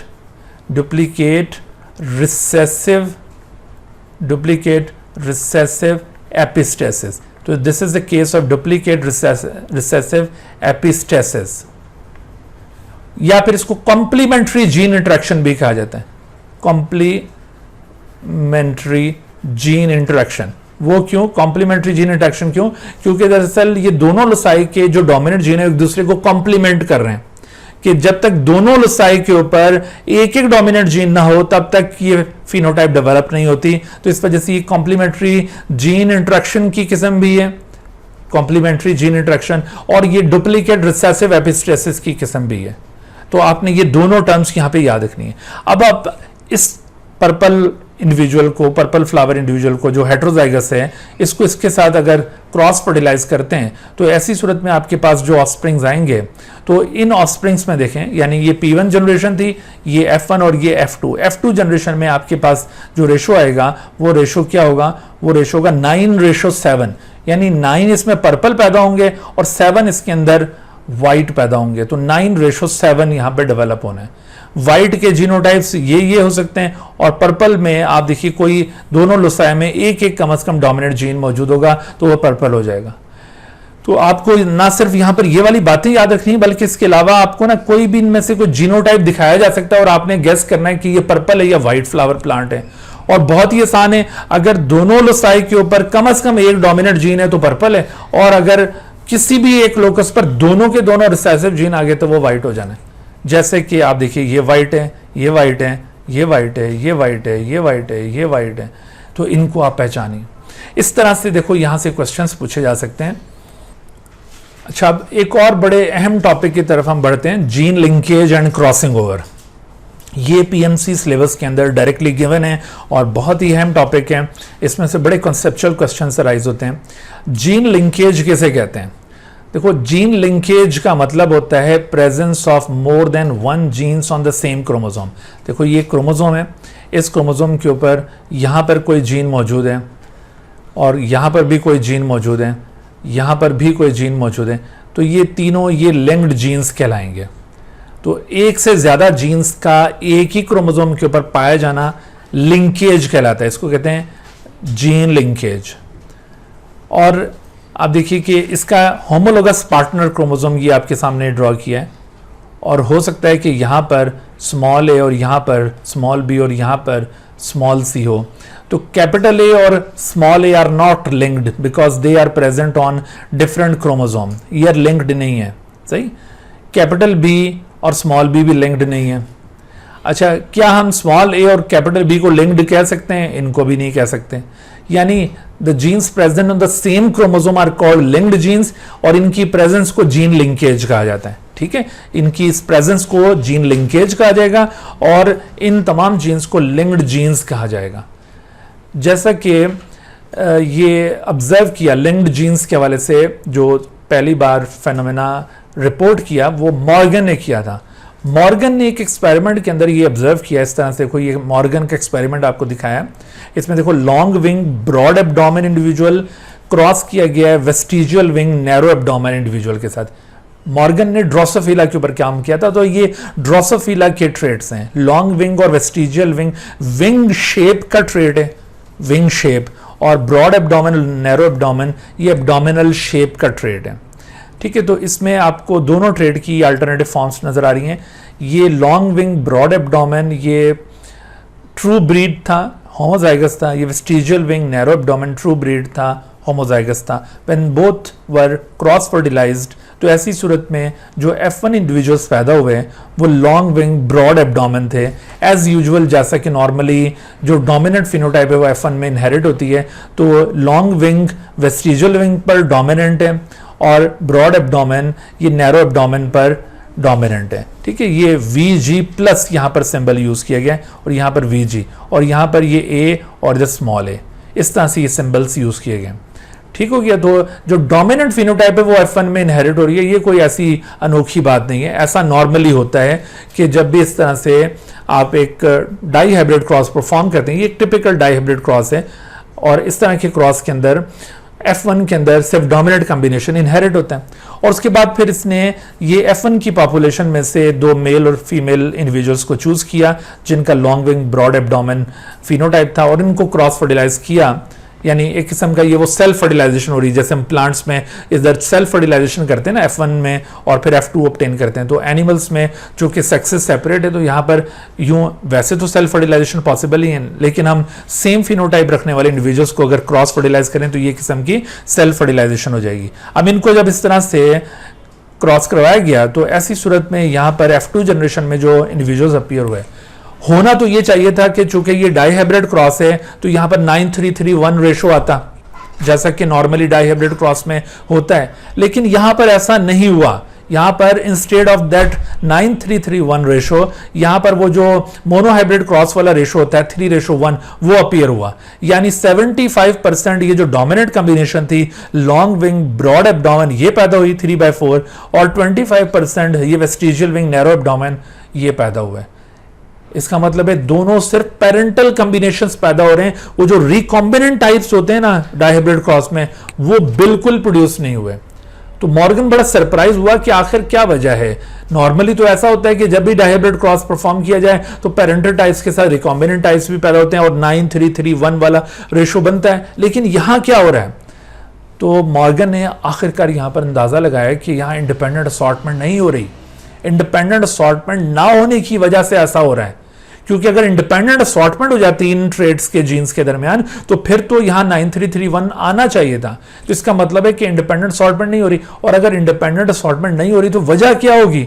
तो उसने फिर फर्दर ये कंक्लूड किया कि असल में ये जीन एक ही क्रोमोसोम के ऊपर मौजूद होंगे और एक क्रोमोसोम पर मौजूद होने की वजह से इन जीन्स में रिकॉम्बिनेशन नहीं हो रही। क्योंकि अगर जीन्स एक क्रोमोसोम के ऊपर मौजूद हों यानी लिंक्ड हों तो ऐसी सूरत में उनके दरमियान रिकॉम्बिनेशन उसी सूरत मुमकिन है कि अगर उनके दरमियान क्रॉसिंग ओवर हो, और अगर उनके दरमियान क्रॉसिंग ओवर ना हो तो फिर रिकॉम्बिनेशन नहीं होती। और ये दोनों जीन्स चूंकि करीब करीब होंगे इस वजह से कोई रिकॉम्बिनेशन नहीं हो रही। तो मॉर्गन ने इस तरह से ये जीन लिंकेज का आइडिया कंसीव किया अपनी इस ऑब्जर्वेशन से। इसने इसी तरह से कुछ और भी क्रॉसेस किए, उसकी तरफ हम बढ़ते हैं। एक ये मॉर्गन के एक्सपेरिमेंट से ही हम क्वेश्चन देख लें कि when Morgan cross long wing and broad abdomen with short wing narrow abdomen drosophila, what was the proportion of long wing and broad abdomen phenotype in F2 generation. तो long wing broad abdomen phenotype ये वही dominant combination है, और dominant combination कितना appear हुआ था अभी, ये 3/4 है। तो इसको आपने याद रखना है, ठीक है, 3/4। अच्छा, तो फिर इसी तरह से देखो मॉर्गन ने एक और भी क्रॉस परफॉर्म किया था इस तरह से। अब उसने देखो ये बॉडी कलर ग्रे बॉडी और black body versus long wing and vestigial wing, ये क्रॉस उसने परफॉर्म किया। जब उसने ये क्रॉस परफॉर्म किया और इसमें F1 जनरेशन अपीयर हुई, तो F1 जनरेशन का ये जो डबल हेट्रोजाइगस इंडिविजुअल है इसको इसने लेकर दोबारा बैक क्रॉस किया विद डबल रिसेसिव यानी P1 जनरेशन के साथ। This is actually F1 individual, this is F1 individual and it is crossed with the P1 recessive. So this kind of cross between F1 and P1 recessive is a kind of test cross. This is a test cross. तो जब उसने ये test cross perform किया तो he noticed that कि जो grey long है, grey long ये दरअसल आप देख रहे हैं पेरेंटल फिनोटाइप है, और black vestigial is another parental phenotype. इनका प्रोपोर्शन थोड़ा ज्यादा आ रहा है, पेरेंटल टाइप्स ये ज्यादा आ रहे हैं 965 एंड 944 ये, और जबकि इनकी जो रिकॉम्बिनेंट्स हैं वो बहुत कम आ रहे हैं। रिकॉम्बिनेंट्स इस दफा प्रोड्यूस हुए हैं लेकिन कम हुए। पहले वाले केस में तो मैंने दिखाया कि कोई रिकॉम्बिनेंट प्रोड्यूस ही नहीं हुआ था, यहाँ पर रिकॉम्बिनेंट्स प्रोड्यूस हो रहे हैं बट कम हो रहे हैं। तो अब इसका क्या मतलब है, तो अभी हम इन दोनों ऑब्जर्वेशंस को कंक्लूड करेंगे, लेकिन अब आपने ये समझ लेना है कि दरअसल जब भी जीन्स लिंक्ड होती है ना तो उसकी वजह से ये प्रोपोर्शंस गड़बड़ कर रहे होते हैं। ठीक है, तो जीन लिंकेज, आपको ये बात समझ में आएगी कि जीन लिंकेज क्या होती है। Presence of more than one gene on the same chromosome is called gene linkage. और इसकी दो अकसाम हो सकती हैं। अगर ये जीन लिंकेज किसी ऑटोसोम के ऊपर हो तो इसे ऑटोसोमल लिंकेज कहेंगे, अगर सेक्स क्रोमोसोम के ऊपर ये लिंकेज हो तो उसे सेक्स लिंकेज कहा जाएगा। तो अभी हम सेक्स लिंकेज अगले लेक्चर के अंदर इंशाल्लाह कवर करेंगे। यहां पर अभी हम फिलहाल जीन लिंकेज को एज अ होल डिस्कस कर रहे हैं। और अभी मैंने लिंक्ड जीन्स का आपको कॉन्सेप्ट क्या बताया कि all the genes which are present on the same chromosome they are called linked genes, और जो जीन्स डिफरेंट क्रोमोसोम के ऊपर होंगी वो नॉन लिंक्ड हैं। मिसाल के तौर पर जैसे अभी हम यहां पर ये शो करें कि ये पेयर ऑफ होमोलोगस क्रोमोसोम, तो capital G is linked with capital L and small G is linked with small L. आप ये स्मॉल जी को कैपिटल एल से ऐसे नहीं कह सकते कि ये आपस में लेंगे। या फिर देखो ये जो कैपिटल जी होगा ये इसको किसी दूसरे होमोलोगस क्रोमोसोम के साथ कंपेयर किया जाए वहां पर कोई जीन के साथ, तो ये दोनों नॉन लिंक्ड कहलाएंगे। तो आपने ये लिंक्ड जीन्स को आइडेंटिफाई करना है। अच्छा, फिर एक और टर्म यहां पर राइज होती है, वो है लिंकेज ग्रुप। लिंकेज ग्रुप का मतलब है कि एक होमोलोगस पेयर ऑफ क्रोमोसोम के ऊपर जितने भी जीन्स लिंक्ड हैं, जैसे इस होमोलोगस क्रोमोसोम पर कैपिटल जी कैपिटल एल से लिंक है और दूसरे वाले पर स्मॉल जी स्मॉल एल से लिंक है। ठीक है, तो अब ये पूरे होमोलोगस क्रोमोसोम पर ये जितने भी लिंक्ड जीन्स हैं collectively they are found in a single group called linkage group. इस पूरे को एक लिंकेज ग्रुप कहा जाएगा। तो जो लिंकेज ग्रुप्स होते हैं ना, ये बात जहन में रखनी है कि number of linkage group is always equal to the number of homologous pair. जैसे ड्रोसोफिला में 4 होमोलोगस पेयर हैं तो there will be 4 linkage groups. लेकिन इंसान में, ह्यूमन में 23 होमोलोगस पेयर्स हैं तो हमारे पास 23 लिंकेज ग्रुप्स हैं। मिसाल के तौर पर यहां पंजाब वाली बुक में एक एग्जांपल दी हुई है कि जैसे एक्स क्रोमोसोम के ऊपर, ये जो एक्स क्रोमोसोम है इसके ऊपर कलर ब्लाइंडनेस, इसके अलावा हीमोफीलिया, ठीक है, हीमोफीलिया, और इस हीमोफीलिया के अलावा एक और ट्रेट है गाउट, ये मेटाबॉलिक डिसऑर्डर होता है, गॉटी आर्थराइटिस भी हमने पढ़ा था। तो ये तीनों एक्स क्रोमोसोम के ऊपर मौजूद हैं, इस वजह से ये तीनों एक लिंकेज ग्रुप के अंदर एग्जिस्ट कर रहे हैं। इसका ये मतलब नहीं है कि एक्स क्रोमोसोम पर सिर्फ 3 जीन्स पाए जाते हैं, एक्स के ऊपर और भी जीन्स होंगे, लेकिन वो अभी मेंशन नहीं किए हुए। हमने अभी फिलहाल इस ग्रुप के अंदर ये 3 मेंशन किए हैं। बिल्कुल इसी तरह से एक और एग्जांपल दी हुई है 11 नंबर क्रोमोसोम की। तो ये जो ह्यूमन का 11th होमोलोगस पेयर है, 11th पेयर, उसके ऊपर सिकल सेल एनीमिया और इसके साथ साथ ल्यूकीमिया, ठीक है। तो ये सिकल सेल एनीमिया और ल्यूकीमिया के जो जीन्स हैं वो क्रोमोसोम नंबर 11 के ऊपर मौजूद हैं। ये भी एक लिंकेज ग्रुप में एग्जिस्ट कर रहे हैं, यानी वो तमाम जीन्स जो एक होमोलोगस पेयर पर मौजूद होंगे वो एक लिंकेज ग्रुप में एग्जिस्ट कर रहे होंगे। तो जिस तरह मैंने कहा कि एक्स क्रोमोसोम पर इन 3 के अलावा और भी जीन्स हैं, बिल्कुल इसी तरह से 11 नंबर क्रोमोसोम के ऊपर इन 2 के अलावा और भी जीन्स मौजूद हैं। सही। और इसके साथ साथ आप एल्बिनिज्म को भी याद रखिए, ये भी इसी लिंकेज ग्रुप का पार्ट है, एल्बिनिज्म। तो हमारे पास कितने लिंकेज ग्रुप्स हैं? 23 होमोलोगस पेयर हैं तो 23 लिंकेज ग्रुप्स होंगे। अच्छा, लिंक्ड जीन्स के हवाले से हम और अभी कुछ प्रॉपर्टीज का जिक्र करते हैं, लेकिन ये क्वेश्चन देख लें इस तरह से, how many linkage groups are present in human. तो मैंने अभी जैसे आपसे शेयर किया, आपने होमोलोगस पेयर देखने कितने, तो 23 हैं, तो इस वजह से 23 यहां पर। अगर यहां पर ये क्वेश्चन किसी दूसरी स्पीशीज से मुतालिक पूछा जाए जिसका क्रोमोसोम नंबर आपको पता नहीं है तो क्या किया जाएगा? तो क्वेश्चन के अंदर लाजमी उसका क्रोमोसोम नंबर गिवन होगा। तो आपने देखना है उसका क्रोमोसोम नंबर क्या गिवन है। उसका अगर 2n क्रोमोसोम नंबर बताया हुआ है, मिसाल के तौर पर किसी स्पीशी का 2n क्रोमोसोम नंबर 40 है, जैसे माउस, इनका 40 क्रोमोसोम नंबर है, तो इसमें लिंकेज ग्रुप्स कितने होंगे? तो ऑब्वियसली 20 होंगे, क्योंकि ये 2n का मतलब है कि 20 होमोलोगस पेयर्स। हॉर्स में 2n क्रोमोसोम नंबर 80 है तो उसमें लिंकेज ग्रुप्स 40 होंगे। तो यूं किसी भी XYZ स्पीशी का आपको यूं क्रोमोसोम नंबर बता के लिंकेज ग्रुप पूछा जा सकता है, इस पे आपकी ग्रिप होनी चाहिए। अच्छा देखो, लिंक्ड जीन्स की कुछ प्रॉपर्टीज होती हैं कि linked genes they always tend to inherit together in the form of group, एक ग्रुप की शक्ल में इनहेरिट होने की कोशिश करते हैं। इनकी इनहेरिटेंस को एन ब्लॉक इनहेरिटेंस कहते हैं। ये एक टर्म है, इसका मतलब होता है group in the form of group, यानी जिस कॉम्बिनेशन में पेरेंट में ये जीन्स प्रेजेंट होंगे एज इट इज ये कॉम्बिनेशन अगली जनरेशन में भी पास करने की कोशिश करेगा। This kind of inheritance is called an block inheritance.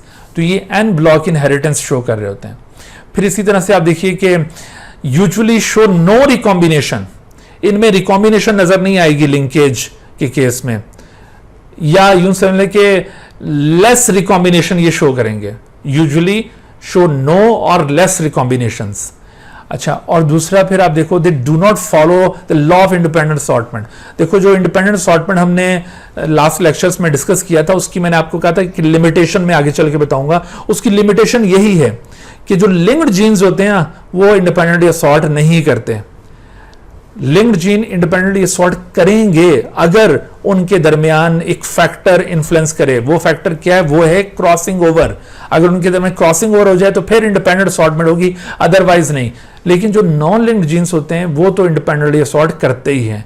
तो यहां पर बाज़ ये भी पूछा जाता है कि कौन से जीन्स हैं जो इंडिपेंडेंटली असॉर्ट करते हैं और कौन से नहीं करते। तो उसमें आपको जहन में होना चाहिए कि लिंक्ड जीन्स तो इंडिपेंडेंटली असॉर्ट नॉर्मली नहीं करते, अगर क्रॉसिंग ओवर हो जाए तो फिर करेंगे, और अदरवाइज जो नॉन लिंक्ड जीन्स जो हैं वो इंडिपेंडेंटली असॉर्ट करेंगे, लेकिन लिंक्ड जीन्स इंडिपेंडेंटली असॉर्ट नहीं करेंगे अनलेस के उनके दरमियान क्रॉसिंग ओवर हो जाए। ठीक है, तो ये आपने प्रॉपर्टीज याद रखनी है। लिंक्ड जीन्स की ये तमाम प्रॉपर्टीज असल में क्रॉसिंग ओवर पर डिपेंड करती हैं। अगर लिंक्ड जीन्स के दरमियान क्रॉसिंग ओवर हो जाए तो लिंकेज ब्रेक हो जाएगी, फिर रिकॉम्बिनेशंस भी आएंगी, इंडिपेंडेंट असॉर्टमेंट भी होगी। तो लिंक्ड जीन्स की इन प्रॉपर्टीज के ऊपर क्रॉसिंग ओवर किस तरह से इफेक्ट करता है, ये देखते हैं। सपोज कीजिए कि इस वक्त ये एक होमोलोगस पेयर ऑफ क्रोमोसोम आपको दिखाया, और इस होमोलोगस पेयर ऑफ क्रोमोसोम पर ये जीन्स मौजूद हैं, कैपिटल ए और स्मॉल ए ये एक पेयर है, और कैपिटल बी स्मॉल बी दूसरा पेयर है।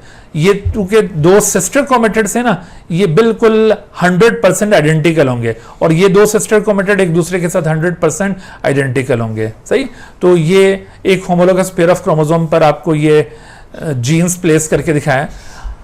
बिल्कुल इसी तरह से ये दूसरा एक और केस दिखाया। यूं समझ लो कि ये केस 1 है, केस 1, और दिस इज कॉल्ड केस 2, यानी दो डिफरेंट पॉसिबिलिटीज यहां पर आपको शो की जा रही हैं। क्या फर्क है दोनों में? यहां पर आपको ये जीन्स बहुत करीब करीब दिखाएं, यहां पर ये जीन्स थोड़े से फासले पर दिखाएं। जीन्स अगर करीब होंगे तो इनके दरमियान जब मियोसिस में क्रॉसिंग ओवर का वक्त आएगा तो क्रॉसिंग ओवर असल में नॉन सिस्टर क्रोमेटिड्स के दरमियान एक्सचेंज को कहते हैं। यहां पर पार्ट्स एक्सचेंज होते हैं। ये पार्ट्स किस जगह से एक्सचेंज होंगे, यानी क्रॉसिंग ओवर का पॉइंट क्या होता है? तो क्रॉसिंग ओवर उस जगह होता है जहां क्याज्मा फॉर्म होंगे। ये क्याज्मा जिस जगह पर बनता है, क्याज्मेटा प्लूरल वर्ड है, क्याज्मा सिंगुलर, तो क्याज्मेटा जिस जिस पॉइंट पर बनेंगे वहां क्रॉसिंग ओवर हुआ होगा। तो ये क्याज्मेटा कहां पर बनेंगे, क्रॉसिंग ओवर किस जगह पर होगा? Along the length of homologous pair of chromosome it can not be predicted. ये बताया नहीं जा सकता कि किस जगह पे होगा। ये इधर भी हो सकता है, इधर भी हो सकता है, इधर भी हो सकता है, इन दो के दरमियान भी हो सकता है, यानी अलोंग द लेंथ किसी भी जगह पर ये क्रॉसिंग ओवर मुमकिन है। लेकिन याद रखो कि अगर दो जीन्स बहुत क्लोजली लिंक्ड हैं तो ऐसी सूरत में उनके दरमियान क्रॉसिंग ओवर होने की प्रोबेबिलिटी कम हो जाएगी। उनके क्रॉसिंग ओवर होने की प्रोबेबिलिटी उनके दरमियान कम होगी। क्रॉसिंग ओवर होगा जरूर, लेकिन कहीं इधर हो जाएगा तो कभी इधर हो जाएगा, उनके दरमियान नहीं हो पाएगा अगर जीन्स के दरमियान फासला कम है तो। लेकिन अगर जीन्स के दरमियान फासला ज्यादा है, डिस्टेंस ज्यादा है, तो ऐसी सूरत में उनके दरमियान क्रॉसिंग ओवर होने का चांस ज्यादा होगा।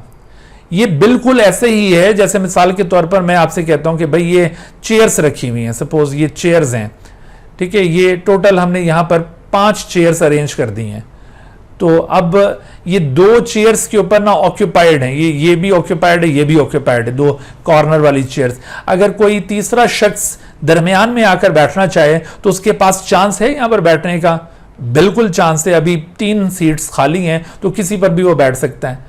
अगर हम यहां पर कहें कि भाई ये इधर से ये हमने यहां पर एक और बंदे को बिठा दिया, अब 2 चेयर्स खाली हैं, तो आपको और बंदा आकर बीच में बैठना चाहे तो उसके लिए यहां पर बैठने का चांस है, यकीनन चांस है। लेकिन क्या पहले के मुकाबले में चांस ज्यादा हो गया बैठने का या कम हो गया? पहले 3 चेयर्स खाली थी तो चांस ज्यादा होगा बैठने का, अब 2 चेयर्स खाली हैं तो कंपैरेटिवली चांस कम हो गया है। लेकिन अगर हम एक और चेयर को ऑक्यूपाई कर दें और एक और बंदे को इन्वाइट करें तो अब इनके दरमियान में उसके बैठने का चांस कंपैरेटिवली और कम हो जाएगा। लेकिन अगर ये सारी चेयर्स ऑक्यूपाइड हों तो कोई नया बंदा इनके दरमियान कहीं बैठ पाएगा? नहीं बैठ पाएगा। यूं ही आप इधर भी समझ लीजिए कि ये जो नया बंदा है वो क्रॉसिंग ओवर है और ये लिंक्ड जीन्स वो ऑलरेडी चेयर्स के ऊपर बैठे हुए लोग हैं। तो क्रॉसिंग ओवर इन लिंक्ड जीन्स के दरमियान उसी सूरत मुमकिन है if they have distance enough, और अगर डिस्टेंस नहीं तो फिर क्रॉसिंग ओवर उनके दरमियान नहीं हो पाएगा। अब देखो, अगर सपोज कीजिए यहां पे crossing over between linked gene नहीं होता, कहीं इधर उधर हो जाता है दाएं बाएं, तो ऐसी सूरत में linkage will not be affected, linkage intact रहेगी, क्योंकि मेयोसिस के बाद ये क्रोमेटिड अलग गैमीट में पास कर जाएगा, ये क्रोमेटिड अलग गैमीट में पास कर जाएगा, यानी ये भी पेरेंटल कॉम्बिनेशन बनाएगा, ये गैमीट भी पेरेंटल कॉम्बिनेशन बनाएगा, और इसी तरह से ये क्रोमेटिड अलग गैमीट में पास करेगा, ये भी पेरेंटल और ये भी पेरेंटल। इसका मतलब है कि दो लिंक्ड जीन्स के दरमियान क्रॉसिंग ओवर ना हो तो ऐसी सूरत में क्या पैदा होता है? Only parental type of gametes will be produced, only parental type. लेकिन अगर दो लिंक्ड जीन्स के दरमियान थोड़ा फासला ज्यादा होता और क्रॉसिंग ओवर होने का चांस होता, तो आप देखो कि अगर क्रॉसिंग ओवर हो जाए तो ऐसी सूरत में ये क्रोमेटिड पेरेंटल टाइप गैमीट में दाखिल होगा, ये क्रोमेटिड भी पेरेंटल टाइप बनाएगा, लेकिन यहां चूंकि क्रॉसिंग ओवर हो गया तो ये रिकॉम्बिनेंट टाइप गैमीट बन रहा है और ये रिकॉम्बिनेंट गैमीट बन रहा है। इसका मतलब है कि अगर क्रॉसिंग ओवर हो जाए तो पेरेंटल टाइप्स भी प्रोड्यूस होंगे और रिकॉम्बिनेंट भी प्रोड्यूस होंगे, लेकिन अगर क्रॉसिंग ओवर ना हो तो सिर्फ पेरेंटल टाइप्स प्रोड्यूस होंगे। आप मेरी बात को समझ रहे हैं? पेरेंटल टाइप्स दोनों दफा प्रोड्यूस हो रहे हैं, क्रॉसिंग ओवर होने पर भी प्रोड्यूस हो रहे हैं और क्रॉसिंग ओवर ना होने पर भी प्रोड्यूस हो रहे हैं, ठीक है। लेकिन रिकॉम्बिनेंट टाइप्स सिर्फ और सिर्फ उस वक्त प्रोड्यूस होते हैं when crossing over occurs. Therefore recombinant types can also be called as cross over products, इनको क्रॉस ओवर प्रोडक्ट्स भी कहा जाता है, ठीक है जी। तो इस तरह से आपने देखा कि क्रॉसिंग ओवर किस तरह इफेक्ट कर रहे हैं। अब यहां पर कुछ फैक्ट्स हमारे सामने आ रहे हैं, उनको हम यहां पे नोट डाउन करेंगे, लेकिन उससे पहले एक क्वेश्चन आप देख लें कि if the probability of the crossing over between the linked gene is 100%, what will be the recombination frequency between those linked genes? Recombination frequency का मतलब क्या होता है? देखो, ये जो recombinants आए ना, इसका proportion out of 2। मिसाल के तौर पर यहां हम बात करते हैं कि दो दफा सपोज करें मियोसिस हुई है, ये एक दफा मियोसिस हुई तो 4 गैमीट आ गए, ये दूसरी दफा मियोसिस हुई तो 4 मजीद गैमीट आ गए, टोटल यानी 2 मियोसिस इवेंट्स, इसके नतीजे में कितने गैमीट्स प्रोड्यूस हुए? 8 गैमीट्स आर प्रोड्यूस्ड, 8 गैमीट्स। और आउट ऑफ दीज 8 गैमीट्स कितने रिकॉम्बिनेंट हैं और कितने पेरेंटल हैं? तो आप जरा काउंट कीजिए कि 2 are recombinant and remaining 6 are parental. देखो, 2 दफा मियोसिस का इवेंट परफॉर्म हुआ है, टोटल 8 गैमीट्स आ गए, 8 गैमीट्स में से 6 पेरेंटल टाइप्स हैं और 2 रिकॉम्बिनेंट टाइप्स हैं, ठीक हो गया। अच्छा, तो अब हम अगर परसेंटेज निकालें, भाई रिकॉम्बिनेंट कितने परसेंट आए आउट ऑफ टोटल, तो तरीका क्या होगा? देखो, रिकॉम्बिनेंट की परसेंटेज निकालने का तरीका ये होगा कि 2 टोटल कितना था? 8, 2 डिवाइडेड बाई 8 इंटू 100, ठीक है। तो 100 के साथ इसको आप मल्टीप्लाई कर दें, तो अब देखो ये 2 1 द 2 और ये 2 4 द 8, तो इस तरह से आप देखिए 1/4 इंटू 100, 1/4 इंटू 100 का मतलब क्या हुआ? 1/4 इंटू 100 मीन्स 25%, 25% आ गया आंसर। यानी रिकॉम्बिनेंट्स कितने परसेंट हैं? 25%। लेकिन आप मुझे बताओ कि ये 2 मियोटिक इवेंट्स जो परफॉर्म हुए हमारे पास, उसमें से एक दफा तो क्रॉसिंग ओवर हुआ था इस केस में, ये केस 2 में, लेकिन एक दफा क्रॉसिंग ओवर नहीं हुआ था। यानी क्रॉसिंग ओवर की प्रोबेबिलिटी कितनी हो गई? प्रोबेबिलिटी ऑफ क्रॉसिंग ओवर ये कितनी हो गई थी? अगर 2 में से एक दफा क्रॉसिंग ओवर हुआ है तो 1/2 का मतलब है 50% probability of the crossing over. सही, ये जरा बात को समझना है कि भाई 2 दफा मियोसिस हुआ है ना, 2 में से एक दफा क्रॉसिंग ओवर हुआ है बिटवीन 2 लिंक्ड जीन्स और एक दफा between 2 linked gene crossing over नहीं हुआ, तो क्रॉसिंग ओवर 1 आउट ऑफ 2 हो रहा है। इसका मतलब 50% is the probability of crossing over in this case. और रिकॉम्बिनेंट्स कितने आए? 25%। यानी recombinants are always produce half than the probability of crossing over, जो भी प्रोबेबिलिटी ऑफ क्रॉसिंग ओवर होती है उससे हाफ रिकॉम्बिनेंट टाइप्स प्रोड्यूस होते हैं। ये जो रिकॉम्बिनेंट टाइप्स का प्रोपोर्शन था ओवरऑल ऑल कॉम्बिनेशन, ये दरअसल रिकॉम्बिनेशन फ्रीक्वेंसी है। तो ये रिकॉम्बिनेशन फ्रीक्वेंसी हमेशा प्रोबेबिलिटी ऑफ क्रॉसिंग ओवर के हाफ होती है। तो अब आप इस क्वेश्चन को देखिए कि if the probability of crossing over between two linked gene is 100%, यानी ये ऐसा केस है कि दोनों दफा अगर ये क्रॉसिंग ओवर होता, इधर भी होता इधर भी होता, तो फिर क्या होता है कि इधर भी ये रिकॉम्बिनेंट्स आ जाते, इधर भी रिकॉम्बिनेंट्स आ जाते हैं, सही। तो 4 रिकॉम्बिनेंट्स हो जाते 8 में से, तो इसका मतलब है कि फिर रिकॉम्बिनेंट्स की तादाद कितनी हो जाती, 50% हो जाती, सही। और प्रोबेबिलिटी ऑफ क्रॉसिंग ओवर फिर 100% मानी जाती, क्योंकि दोनों दफा क्रॉसिंग ओवर हुई है। तो अब आप देखिए क्वेश्चन में कि crossing over between linked gene is 100%, what will be the recombination frequency between those two linked genes?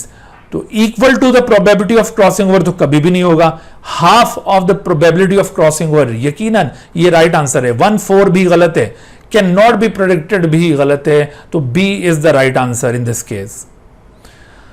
ठीक है भाई, तो अब यहां पर कुछ नए जो फैक्ट्स अराइज हुए ना हमारे इस डिस्कशन में, वो क्या है उसको जरा हम नोट डाउन कर लें। देखें, हमें ये समझ में आया कि प्रोबेबिलिटी ऑफ क्रॉसिंग ओवर ये डिस्टेंस बिटवीन लिंक्ड जीन्स के साथ डायरेक्टली प्रोपोर्शनल है। जितना डिस्टेंस ज्यादा होगा वहां पर क्रॉसिंग ओवर होने का चांस ज्यादा होगा, जैसा कि अभी आपको मैंने दिखाया। ठीक है, जैसे ये आपको दिखाया, डिस्टेंस कम था, प्रोबेबिलिटी ऑफ क्रॉसिंग ओवर कम, डिस्टेंस ज्यादा, प्रोबेबिलिटी ज्यादा। तो रिलेशन क्या बना, probability of crossing over is directly proportional to the distance between linked genes. फिर देखो, जो रिकॉम्बिनेंट्स का प्रोपोर्शन आता है जिसको रिकॉम्बिनेशन फ्रीक्वेंसी कहते हैं, ये प्रोबेबिलिटी ऑफ क्रॉसिंग ओवर पर डिपेंड कर रहा है। क्यों? क्योंकि देखो, ये जो अभी आपको बताया कि जितना क्रॉसिंग ओवर होने का चांस ज्यादा होगा उतना रिकॉम्बिनेंट ज्यादा बनेंगे।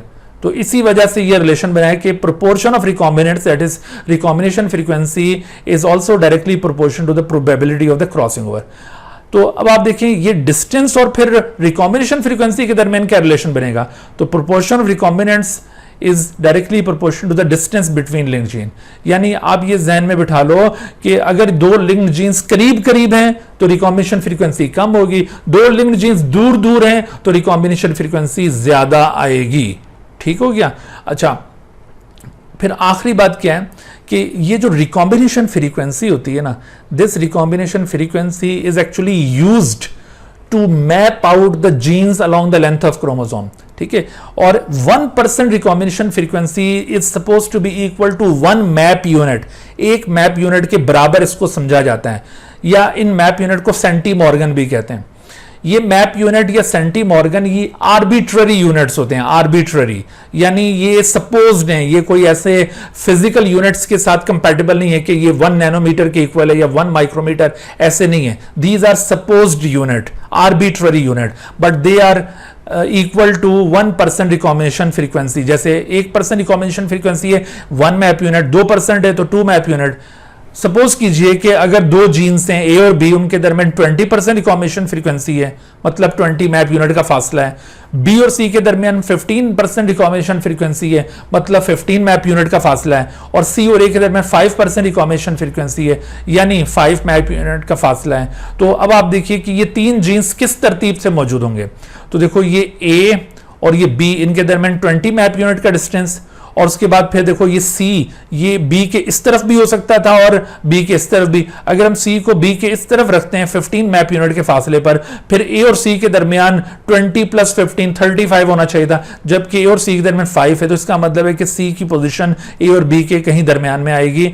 तो अब देखो, सी इधर प्लेस किया, ये 15 मैप यूनिट का डिस्टेंस, ये 5 और 5 और 15 सम अप किया जाए तो ये 20 बन गया। यानी करेक्ट सीक्वेंस यहां पर ए सी बी बनेगा। तो आपको बच्चों इस तरह से कोई भी डाटा शो करके आपसे ये मैप पूछा जा सकता है। इस तरह के मैप्स को कहते हैं क्रोमोसोम मैप्स। ये क्रोमोसोम मैप्स कहलाते हैं। असल में क्रोमोसोम मैप्स की 2 अकसाम होती हैं, एक होता है जेनेटिक मैप, ये दरअसल जेनेटिक मैप है, जेनेटिक मैप, और एक होता है base sequence map. Base sequence map वो आप बायोटेक्नोलॉजी में सेंगर मेथड के जरिए डेवलप करते होते हैं, जिसमें आप न्यूक्लियोटाइड के सीक्वेंस को डिटरमिन करते हैं। यहां पर वो न्यूक्लियोटाइड सीक्वेंस नहीं, यहां पर ऑर्डर ऑफ जीन डिटरमिन किया जा रहा है, और किस जीन का किस जीन से कितना फासला ये डिटरमिन किया जा रहा है। तो ये जेनेटिक मैप इस तरह से आप डेवलप करते हैं। ठीक है, तो इन फैक्ट्स को अच्छी तरह से ज़हनशीन कर लीजिए। अच्छा, तो अब देखो यहाँ मजीद कुछ चीज़ों का आइडिया हो रहा है। ये रिलेशनशिप आप ज़रा चूज करें कि which one is incorrect relationship, कि probability of crossing over depends upon the distance between linked genes. बिल्कुल ये करेक्ट रिलेशनशिप है, अभी हमने इसका जिक्र किया। Recombination frequency between linked jeans depends upon the probability of crossing over, यकीनन ये डिपेंड करती है। और distance between linked jeans depends upon recombination frequency, यकीनन ये इस पर डिपेंड करता है। तो ये पहली तीनों बिल्कुल दुरुस्त हैं, but more recombination frequency between linked jeans means less distance between them in map units. ये गलत है, यानी मोर रिकॉम्बिनेशन फ्रीक्वेंसी मोर मैप यूनिट का डिस्टेंस होगा, तो ये इनकरेक्ट है, बाकी सारे करेक्ट रिलेशंस हैं। ठीक है भाई, यहां तक बात समझ में आई आपको। अब आप देखिए कि ये जो हम रिकॉम्बिनेशन फ्रीक्वेंसी की बात कर रहे थे, इसको हम कैसे हासिल करते हैं।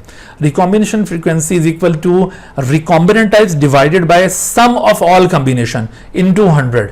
आपने रिकॉम्बिनेंट टाइप्स को सम ऑफ ऑल कॉम्बिनेशन के साथ डिवाइड करना है और फिर 100 से मल्टीप्लाई कर देना है।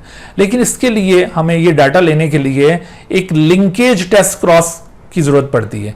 लिंकेज टेस्ट क्रॉस, देखो टेस्ट क्रॉस तो हमने पढ़ा था कि ये क्रॉस होता है between F1 into P1 recessive. जो P1 रिसेसिव है उसके दरमियान क्रॉस, ये टेस्ट क्रॉस है। लेकिन लिंकेज टेस्ट क्रॉस का मतलब क्या है?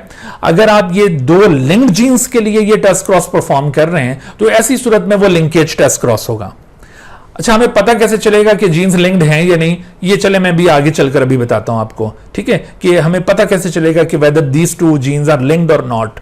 बहरहाल अगर हमें ये पता चल जाए कि ये लिंक्ड हैं, तो अब हमने ये डाटा कैसे लेना है? तो उसके लिए हम एक टेस्ट क्रॉस डिजाइन करेंगे, यानी उसके लिए हम एक डबल हेट्रोजाइगस इंडिविजुअल लेंगे। ये आप देख रहे हैं डबल हेट्रोजाइगस, इसका जीनोटाइप है एक्चुअली। इसका जीनोटाइप अगर मैं लिखूं तो ये capital A small A, capital B small B. ऐसे जब हम स्ट्रेट लिखते हैं तो यूं लिखते हैं, लेकिन असल में जो लिंक्ड जीन्स होते हैं ना, उनका जीनोटाइप यूं लिखा जाए तो क्लियर नहीं होता कि भाई कौन सा जीन किसके साथ लिंक है। मिसाल के तौर पर मैं आपको ये जीनोटाइप देता हूं, मैं पूछता हूं कि capital A is linked with capital B और स्मॉल बी, तो आप नहीं बता सकते। लेकिन अगर मैं इसी जीनोटाइप को यूं शो करता हूं दो क्रोमोसोम्स के ऊपर, ये एक लोकस के ऊपर कैपिटल ए और स्मॉल ए और दूसरे के ऊपर कैपिटल बी और स्मॉल बी, तो अब आप इजीली यहां पर इन्वेस्टिगेट कर सकते हैं कि capital A is linked with capital B and small A is linked with small B. ठीक है, तो ये ज्यादा सुटेबल रिप्रेजेंटेशन होती है लिंक्ड जीनोटाइप की। या तो आप इस तरह दो लाइंस के ऊपर शो करें, या इवन आप एक लाइन ड्रॉ करके कैपिटल ए और स्मॉल ए और कैपिटल बी और स्मॉल बी इस तरह से आप शो कर देंगे। तो दोनों तरह से आप ये लिंक्ड जीनोटाइप्स को शो कर सकते हैं। लेकिन यहां पर केयरफुल रहने की जरूरत है, कहीं ऐसा ना हो कि इधर कैपिटल ए और इधर आप शो कर दें स्मॉल बी, और इधर आप रखें कैपिटल बी और इधर रखें स्मॉल ए। तो this is wrong representation of linked genes. तो लिंक्ड जीन्स की सही रिप्रेजेंटेशन या ये होगी या ये वाली होगी। अच्छा, तो ये लिंक्ड जीनोटाइप, ये हेट्रोजाइगस स्टेट में इसका दिखाया हमने। ये एक F1 इंडिविजुअल है और ये P1 रिसेसिव इंडिविजुअल है, डबल होमोजाइगस। अब देखो यहां से 4 किस्म के गैमेट्स पॉसिबल हैं। अगर क्रॉसिंग ओवर हो जाएगी तो रिकॉम्बिनेंट आएंगे, क्रॉसिंग ओवर नहीं होगी तो पेरेंटल टाइप्स आएंगे। सपोज करो कि क्रॉसिंग ओवर कभी हुई है कभी नहीं हुई, तो पेरेंटल टाइप्स की तादाद ज्यादा होगी और रिकॉम्बिनेंट टाइप्स की तादाद कम होगी। मिसाल के तौर पर ये जो पेरेंटल टाइप्स हैं, ये 40 गैमेट ऐसे आए और ये 40 गैमेट ऐसे आए, ये दोनों पेरेंटल हैं। ये भी पेरेंटल है, ये भी पेरेंटल टाइप गैमेट है, क्योंकि उसी कॉम्बिनेशन में जीन्स मौजूद है ना जिस कॉम्बिनेशन में पेरेंट्स में मौजूद हैं। लेकिन ये जो दो हैं ये रिकॉम्बिनेंट टाइप गैमेट्स हैं, रिकॉम्बिनेंट, ये भी रिकॉम्बिनेंट, और इसकी तादाद हमारे पास 10 है और इसकी तादाद भी 10 है। टोटल 100 गैमेट्स इसके हासिल किए हैं और इन 100 गैमेट्स को इसके 100 गैमेट्स से हम फर्टिलाइज करवाएंगे। तो इसके पास जो 100 के 100 गैमेट्स हैं वो सारे एक ही जैसे हैं, क्योंकि ये डबल रिसेसिव है। तो यहां पर क्रॉसिंग ओवर हो या ना हो कोई फर्क नहीं पड़ता, हमेशा कॉम्बिनेशन यही आना है। सही, तो अब आप देखें इनकी अगर आप फर्टिलाइजेशन करवाते हैं तो ये 4 गैमेट हमने ये इधर प्लेस किए हैं और ये गैमेट हमने यहां प्लेस किया है। तो अब देखो ये गैमेट इनमें से 40 से फ्यूज करेंगे तो 40 इंडिविजुअल इस तरह के आ जाएंगे, और ये आप देख रहे हैं कि इस पेरेंट जैसा है तो ये पेरेंटल टाइप है। अच्छा, रिमेनिंग 40 से फ्यूज करेंगे तो ये फर्दर 40 इंडिविजुअल्स आ जाएंगे, ये भी पेरेंटल टाइप है, इस पेरेंट जैसा है ये। लेकिन ये रिकॉम्बिनेंट टाइप है, रिमेनिंग 10 गैमेट इन 10 से फर्टिलाइज करेंगे तो अब आपके पास ये रिकॉम्बिनेंट टाइप इंडिविजुअल्स आएंगे और ये भी रिकॉम्बिनेंट। इसका मतलब है कि आपके पास जो टोटल रिकॉम्बिनेंट्स आए हैं वो 10 + 10 20 हैं, और जो टोटल कॉम्बिनेशंस हैं वो 40 + 40 + 10 + 10 यानी टोटल वो हो गए 100 तो 20/100 into 100 तो आपके पास आंसर आ गया 20%। इसका मतलब है कि ये जीन ए और बी के दरमियान 20% रिकॉम्बिनेशन फ्रीक्वेंसी है, और मैंने अभी आपसे कहा था कि 1% recombination frequency is equal to 1 map unit, लिहाजा इनके दरमियान डिस्टेंस कितना होगा, 20 मैप यूनिट का डिस्टेंस होगा। इसी तरह से आप इस क्रोमोसोम के ऊपर जीन ए के साथ किसी दूसरे जीन के दरमियान लिंकेज टेस्ट क्रॉस करें और उसका डाटा कलेक्ट करें। आप रिकॉम्बिनेशन फ्रीक्वेंसीज कलेक्ट करते जाते हैं और जीन्स को मैप आउट करते जाते हैं। ठीक है भाई, तो ये इस तरह से हम लिंकेज टेस्ट क्रॉस परफॉर्म करते हैं। लेकिन अभी यहां पर सवाल ये पैदा होता है कि हमें पता कैसे चलेगा कि भाई लिंकेज है भी कि नहीं।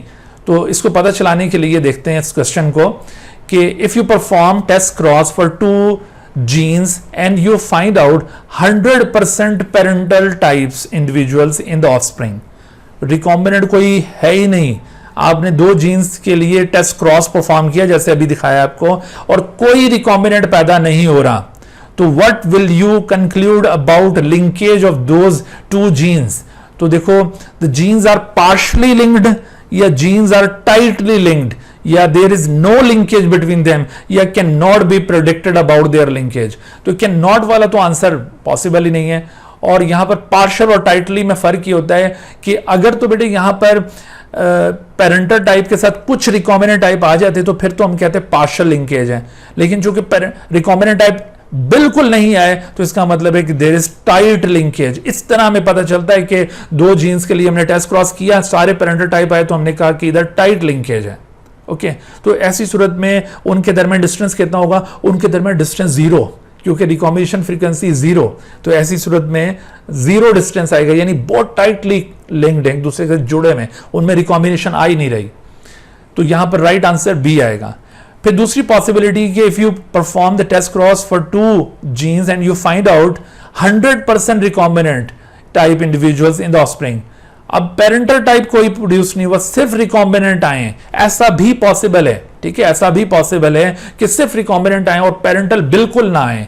तो ये कैसी सूरत में हो सकता है, ये बिल्कुल इस सूरत में हो सकता है कि अगर ये लिंक्ड जीन्स इस तरह के फेज में मौजूद हों। मिसाल के तौर पर उसमें ऐसा हो कि ये इधर है कैपिटल ए और ये है आपके पास स्मॉल ए, और इधर है स्मॉल बी और इधर है कैपिटल बी। जबकि इससे पहले मैंने जो आपको केस दिखाया था उसमें ये दोनों डोमिनेंट जीन एक क्रोमोसोम के ऊपर लिंक थे और दोनों रिसेसिव जीन दूसरे क्रोमोसोम के ऊपर लिंक थे, इस तरह से। तो ये इस केस में आएगा ओनली पेरेंटल टाइप अगर टाइट लिंकेज हो, ओनली पेरेंटल कॉम्बिनेशन अगर टाइट लिंकेज है, और इस केस में आएगा ओनली रिकॉम्बिनेंट्स अगर टाइट लिंकेज हो। तो आपने ये केयरफुल रहना है, सही है। तो ये केयरफुल रहना इस तरह से, ये टाइट और टाइट लिंकेज के केस में तो यहां पर सिर्फ ये देखिए रिकॉम्बिनेंट आ रहे हैं, तो ऐसी सूरत में ये टाइटली लिंक्ड, यही ऑप्शन यहां पे भी पिक किया जाएगा। फिर एक और पॉसिबिलिटी देखिए कि if you perform test cross for 2 genes and you find out 75% parental type and 25% recombinant type. जैसा कि आपने देखा था जो मॉर्गन ने वो ग्रे वेस्टिजियल विंग वाला क्रॉस परफॉर्म किया था, उसमें 3:1 आया था ना, 75% डोमिनेंट कॉम्बिनेशन पेरेंटल टाइप और 25% रिसेसिव यानी रिकॉम्बिनेंट टाइप। तो इसमें देखो ये अगर इस तरह से ये आता है 25% और 75%, तो इसका मतलब ये होगा कि अब दोनों आ रहे हैं लेकिन इक्वल प्रोपोर्शन में नहीं आ रहे हैं। तो लिंकेज तो है लेकिन ये पार्शियल लिंकेज होगी इस दफा अब टाइट लिंकेज नहीं है। टाइट लिंकेज उस वक्त होती है जब या तो पेरेंटल टाइप प्रोड्यूस हो या रिकॉम्बिनेंट प्रोड्यूस हो सिर्फ। तो अगर दोनों प्रोड्यूस हो रहे हैं लेकिन इक्वल प्रोपोर्शन में नहीं है तो फिर पार्शियल लिंकेज को इनकम्प्लीट लिंकेज भी कहा जाता है, और इसी तरह टाइट लिंकेज को कंप्लीट लिंकेज भी कहा जाता है। ठीक है, और फिर देखो चौथी पॉसिबिलिटी क्या है कि if you perform test cross for 2 genes and you find out 50% parental type and 50% recombinant, यानी दोनों 1:1 में पैदा हो रहे हैं, तो ऐसी सूरत में आप ये अज्यूम करेंगे कि there is no linkage between them. तो ये इस तरह से हम कंफर्म करते होते हैं कि वेदर लिंकेज इज देयर और नॉट। अगर लिंकेज मौजूद है तो फिर हम वो रिकॉम्बिनेशन फ्रीक्वेंसी कैलकुलेट करके उनके दरमियान डिस्टेंस को भी फाइंड आउट कर सकते हैं। ठीक है भाई, और फिर इसी तरह से देखो ये एक डाटा दिया हुआ है, gene A to B 19% frequency है, बी टू सी 14% है, ए टू सी 5 है, ऐसे करके वो डाटा है। तो बताओ सीक्वेंस क्या होगा इन जीन्स का, ये बड़ा टिपिकल क्वेश्चन है। देखो यहाँ पर आपने क्या करना है, आपने सबसे पहले तो दो जीन्स जिसके दरमियान सबसे ज्यादा फ्रीक्वेंसी गिवन है उनको पिन पॉइंट कर दें। सबसे ज्यादा फ्रीक्वेंसी गिवन है ए और डी के दरमियान, आप एक पॉइंट को ए ले लें और दूसरे पॉइंट को डी ले लें। चाहे आप ये डी इस तरफ रखें और ए इस तरफ रखें, इससे कोई फर्क नहीं पड़ता, ठीक है। तो आपने ए और डी ऐसे करके पिन पॉइंट कर दिया और इनके दरमियान डिस्टेंस कितना अज्यूम किया, ये 21 मैप यूनिट का, ठीक है, 21% फ्रीक्वेंसी है। फिर अब आप क्या करें कि ए और डी के साथ बाकियों को रिलेट करें। ए के साथ बी देखिए 19%, ए के साथ बी इस तरफ भी हो सकता है, इस तरफ भी हो सकता है। सपोज कीजिए कि हम ए के साथ बी को इधर रखते हैं, तो ये 19 वाले पॉइंट पर ये हमने बी को प्लेस कर दिया। सपोज करें कि यहां से लेकर यहां तक ये 19 मैप यूनिट का फासला है। फिर देखो डी के साथ बी को तो 2%, तो बिल्कुल ये 2% होना चाहिए बी और डी के दरमियान, क्योंकि अगर 2 और 19 सम अप किया जाए तो 21 आ जाता है। इसका मतलब हमने बिल्कुल करेक्ट पोजीशन प्लेस की है। फिर आप ये बी के साथ सी को देखिए, तो सी बी के साथ इस तरफ भी हो सकता है, इस तरफ भी हो सकता है, लेकिन हम इसको अगर यहां प्लेस करते हैं तो डी के साथ फिर इसकी रिलेशनशिप देखनी होगी। तो बहरहाल चले हम इसको सी को इस जगह पर प्लेस करके देखते हैं। तो अगर हम ये यहां पर प्लेस करते हैं सपोज बी और सी, तो बी और सी के दरमियान कितना फासला होना चाहिए, 14, तो ये 14 हो गया। और उसके बाद फिर देखिए ए और सी के दरमियान 5, तो देखो ये ए और सी के दरमियान अगर हम ये 5 यहां पर ज्यूम करते हैं तो 5 + 14 19 होना चाहिए, और ए के और बी के दरमियान 19 ऑलरेडी हम कर चुके हैं, ठीक हो गया। उसके बाद फिर देखो ये भी जब हो गया, सी और डी के दरमियान 16, सी और डी, तो 2 + 14 ये 16, ये भी बिल्कुल सही हो गया। तो इसका मतलब है कि सीक्वेंस क्या बना, ए सी बी डी, या इसको डी बी सी ए, दोनों में से जो भी आए। तो अब देखो यहां पर तरतीब इसी तरह से दी हुई है, तो ए सी बी डी कहां है, A C B D, C is the correct answer. तो इस तरह से आपने ये मैप वर्कआउट करना होगा, आपको यूं डाटा दिया जाए और ये मैप आप वर्कआउट करेंगे रिकॉम्बिनेशन फ्रीक्वेंसी की मदद से, ठीक है बच्चों। तो इसके साथ ही हमारा ये लेक्चर यहाँ पर इख्तिताम पजीर होता है। तो इंशाल्लाह अभी एक और लेक्चर रह गया, उसके अंदर हम सेक्स डिटर्मिनेशन और सेक्स लिंकेज इन ड्रोसोफिला और ह्यूमन डिस्कस करेंगे। तो इस तरह से जेनेटिक्स वाला पार्ट आपका कंप्लीट हो जाएगा। तो नेक्स्ट लेक्चर तक के लिए इजाज़त दीजिए, अल्लाह हाफिज़। Dear viewers, thank you for watching this video. If you have not subscribe this channel, kindly subscribe it and also press the bell icon below so that you could be notified about any new video lecture from Biology Guardian. And also do not hesitate to ask any question regarding this lecture. My contacts are shown on the screen. Thank you once again.